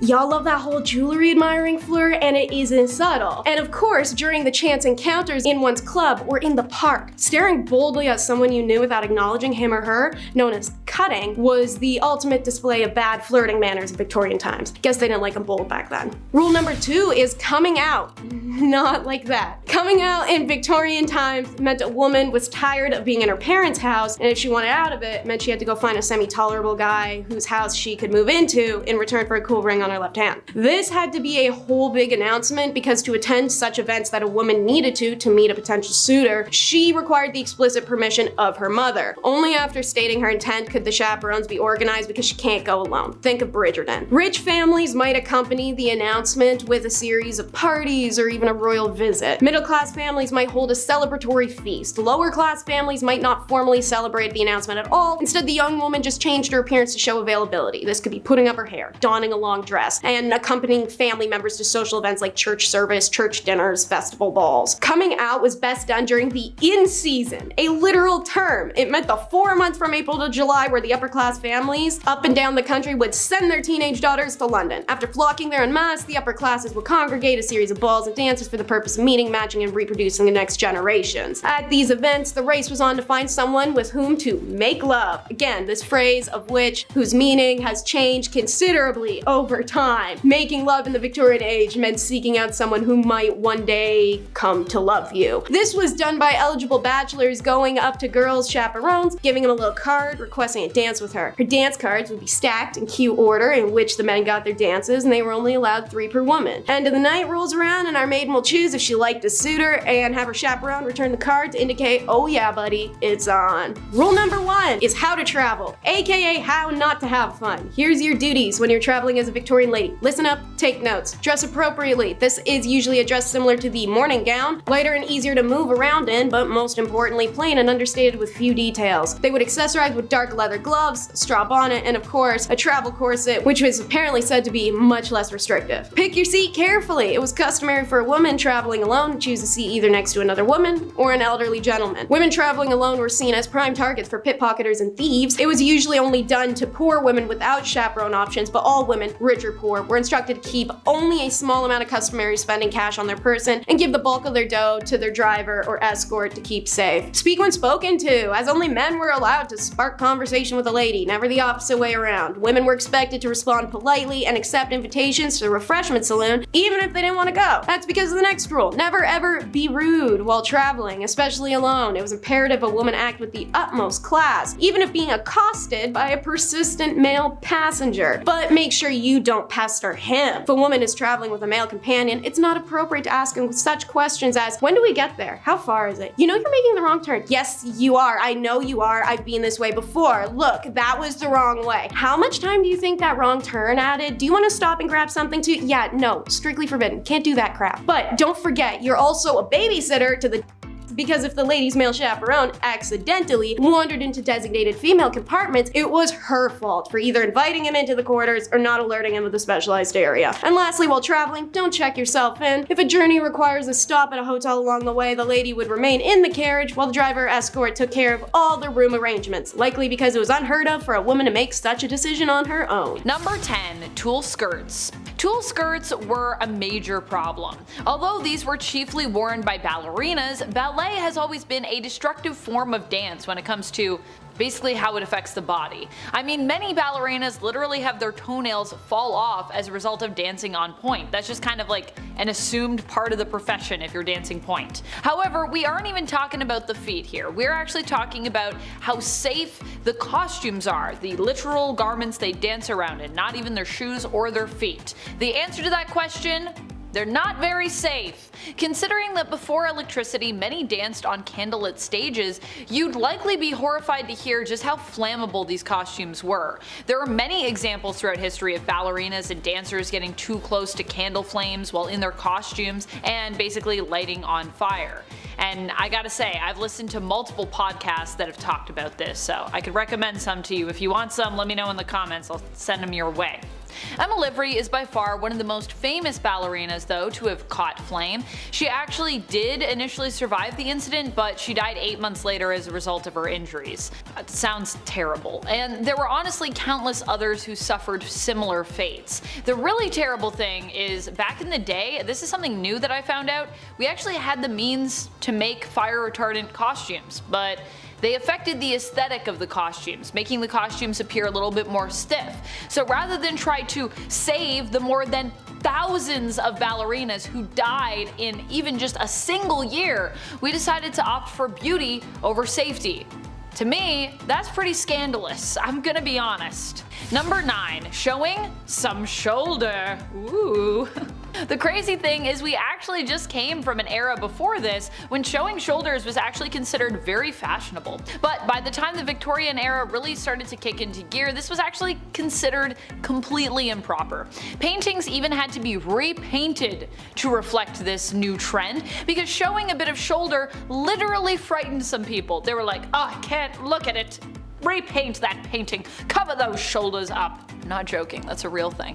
And don't even get me started on cleavage. Shoulders were previously considered to be something beautifully showcased from gowns that had both lower and wider necklines. This was considered beautiful and sexy in a good way. But with puritanical views taking over, anything considered too beautiful, and definitely anything considered sexy, would be seen as bad and sinful. So we had to cover those shoulders up. Man, if I traveled back to the Victorian era right now, they'd be like, girl, what you doing with those shoulders? Sorry. My shoulders and my ankles are out today. Oh, scandalous. Number 8. The gall dress. Well, Marie Antoinette was not around during the Victorian era, living and dying just before it began really. Her presence was felt in regards to the mark that she left on the fashion scene. Marie Antoinette was often seen as a woman of scandal, not just because of the stories of her love affairs and her actually being misquoted here as responding to the poor, starving people of France by saying, let them eat cake, but also because of her fashion sense. While by today's standards, Marie Antoinette would be seen as probably being overdressed among us, by her time standards, she was often seen as presenting herself as immoral, with many of her dresses resembling more undergarments of the day than the usual more modest finery and typical style. Case in point, a portrait that was done in her chemise style dress, known as a gall, by painter Vigile Lebrun, was condemned for how it portrayed the monarch. People actually admired Lebrun's work in terms of the painting itself, but didn't like the dress that she had painted the queen in, as they felt it appeared too intimate and informal. As a result, the painting was actually removed from display ballet, and Vichy was forced to repaint Marie Antoinette's dress into something more formal and fitting. Because it's too risque. We were like, we can't look at the queen like this. It looks terrible. Repaint it. I don't know why I'm making everyone British when we're in France, but there you go.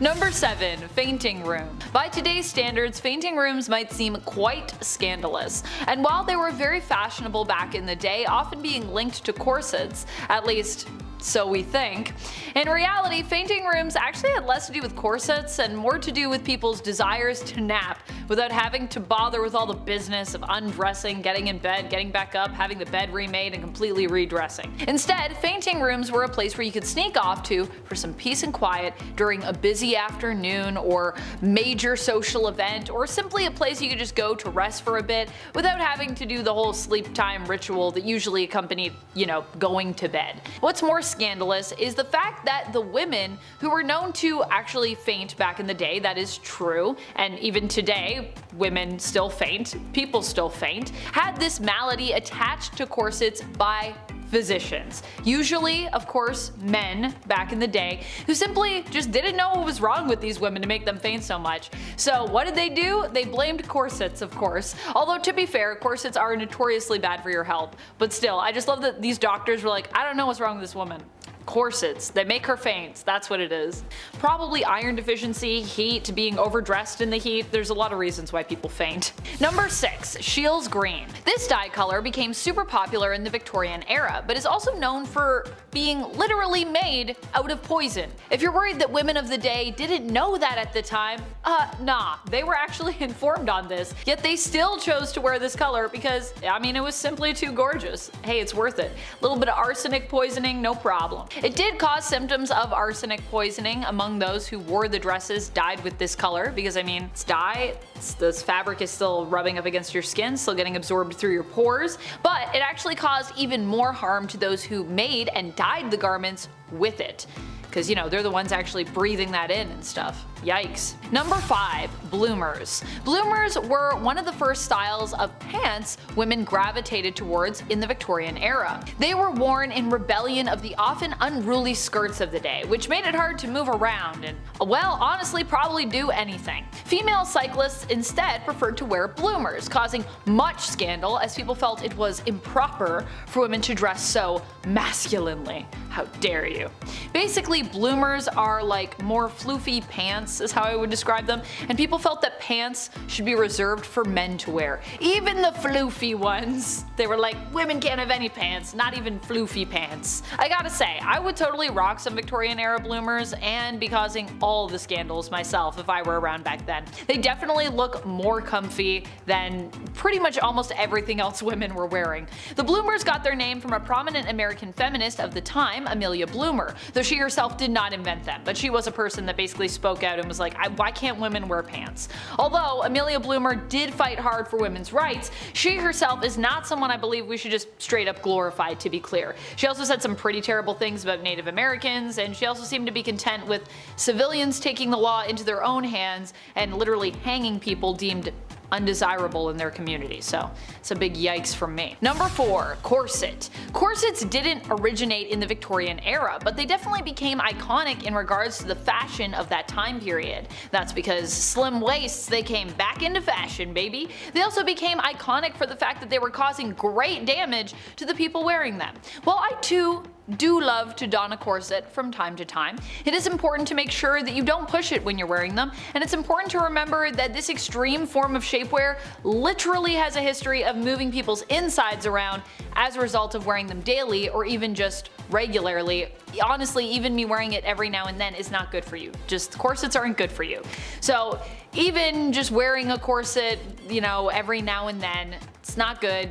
Probably shouldn't do it. I probably shouldn't do it, but am I gonna do it? Yeah, probably. And even back in the Victorian era when they were trending again, we knew that corsets were bad for you. And it made this item quite the risque one, despite it at the time being coveted and widely used by many out there. That was actually even a topic back then. People were like, shouldn't people be wearing these? This seems dangerous. Number 3. Flashing. Some ankle. can't see it on camera. I can't show it to you because it'd be too scandalous. So scandalous.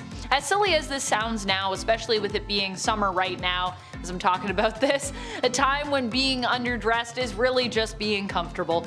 This was, in fact, a huge thing in the Victorian era. Women were often covered head to toe from the top of the neck all the way down to the ankles. It was common for women to even wear multiple long skirts and stockings in an attempt to just fully cover their legs and ankles. So those who decided to flash a little bit of ankle with their fashion choices, woo! They were considered quite risque. Number 2. Hoop skirts. As deadly as they were definitely fashionable during part of the Victorian era. The hoop skirt, also known as caged crinoline, was a type of skirt that was built like a cage. There's various different ones which were made out of different materials, but the idea is it's literally a big hoop cage that you wear and then you put a dress over top of that, or a skirt over top of that. The idea was to add volume to the bottom of your outfit, which would also help to make your waist look even slimmer. Something that was very fashionable back in the day and something still coveted by many in regards to modern beauty standards today. Hoop skirts though were deadly because you would often misjudge the size of your skirt, which could cause all kinds of accidents. Also, many of the materials used to build the hoop skirts and dresses that went over top were very flammable. Many people died from catching fire or getting their skirts caught in machinery or even carriage wheels. So yeah, don't wear a hoop skirt if you have to do anything or be near flames. Or just be alive in the Victorian era because there were open flames like everywhere. Number 1. The one piece. I like that I saved this one for number 1. I didn't realize I was doing that, but I knew. Subconsciously. The one-piece swimsuit created quite the controversy when it came into fashion near the end of the Victorian era, and the really wild thing is it initially pretty much covered almost like your entire body. But, and it's a big but for this era, it was very fitted. So because it hugged the body, as swimwear really should do so that you can, actually swim, it was considered to be quite scandalous. Not only that, but of course the one piece also wanted to maintain your modesty by not having your skirt float up in the water around you, giving everyone potentially a free show. So it was fashioned to be pants, Oh boy, a woman in pants without a skirt? Scandalous. How dare these women try to swim? We didn't say women could swim. Someone put a law so that these women can't swim.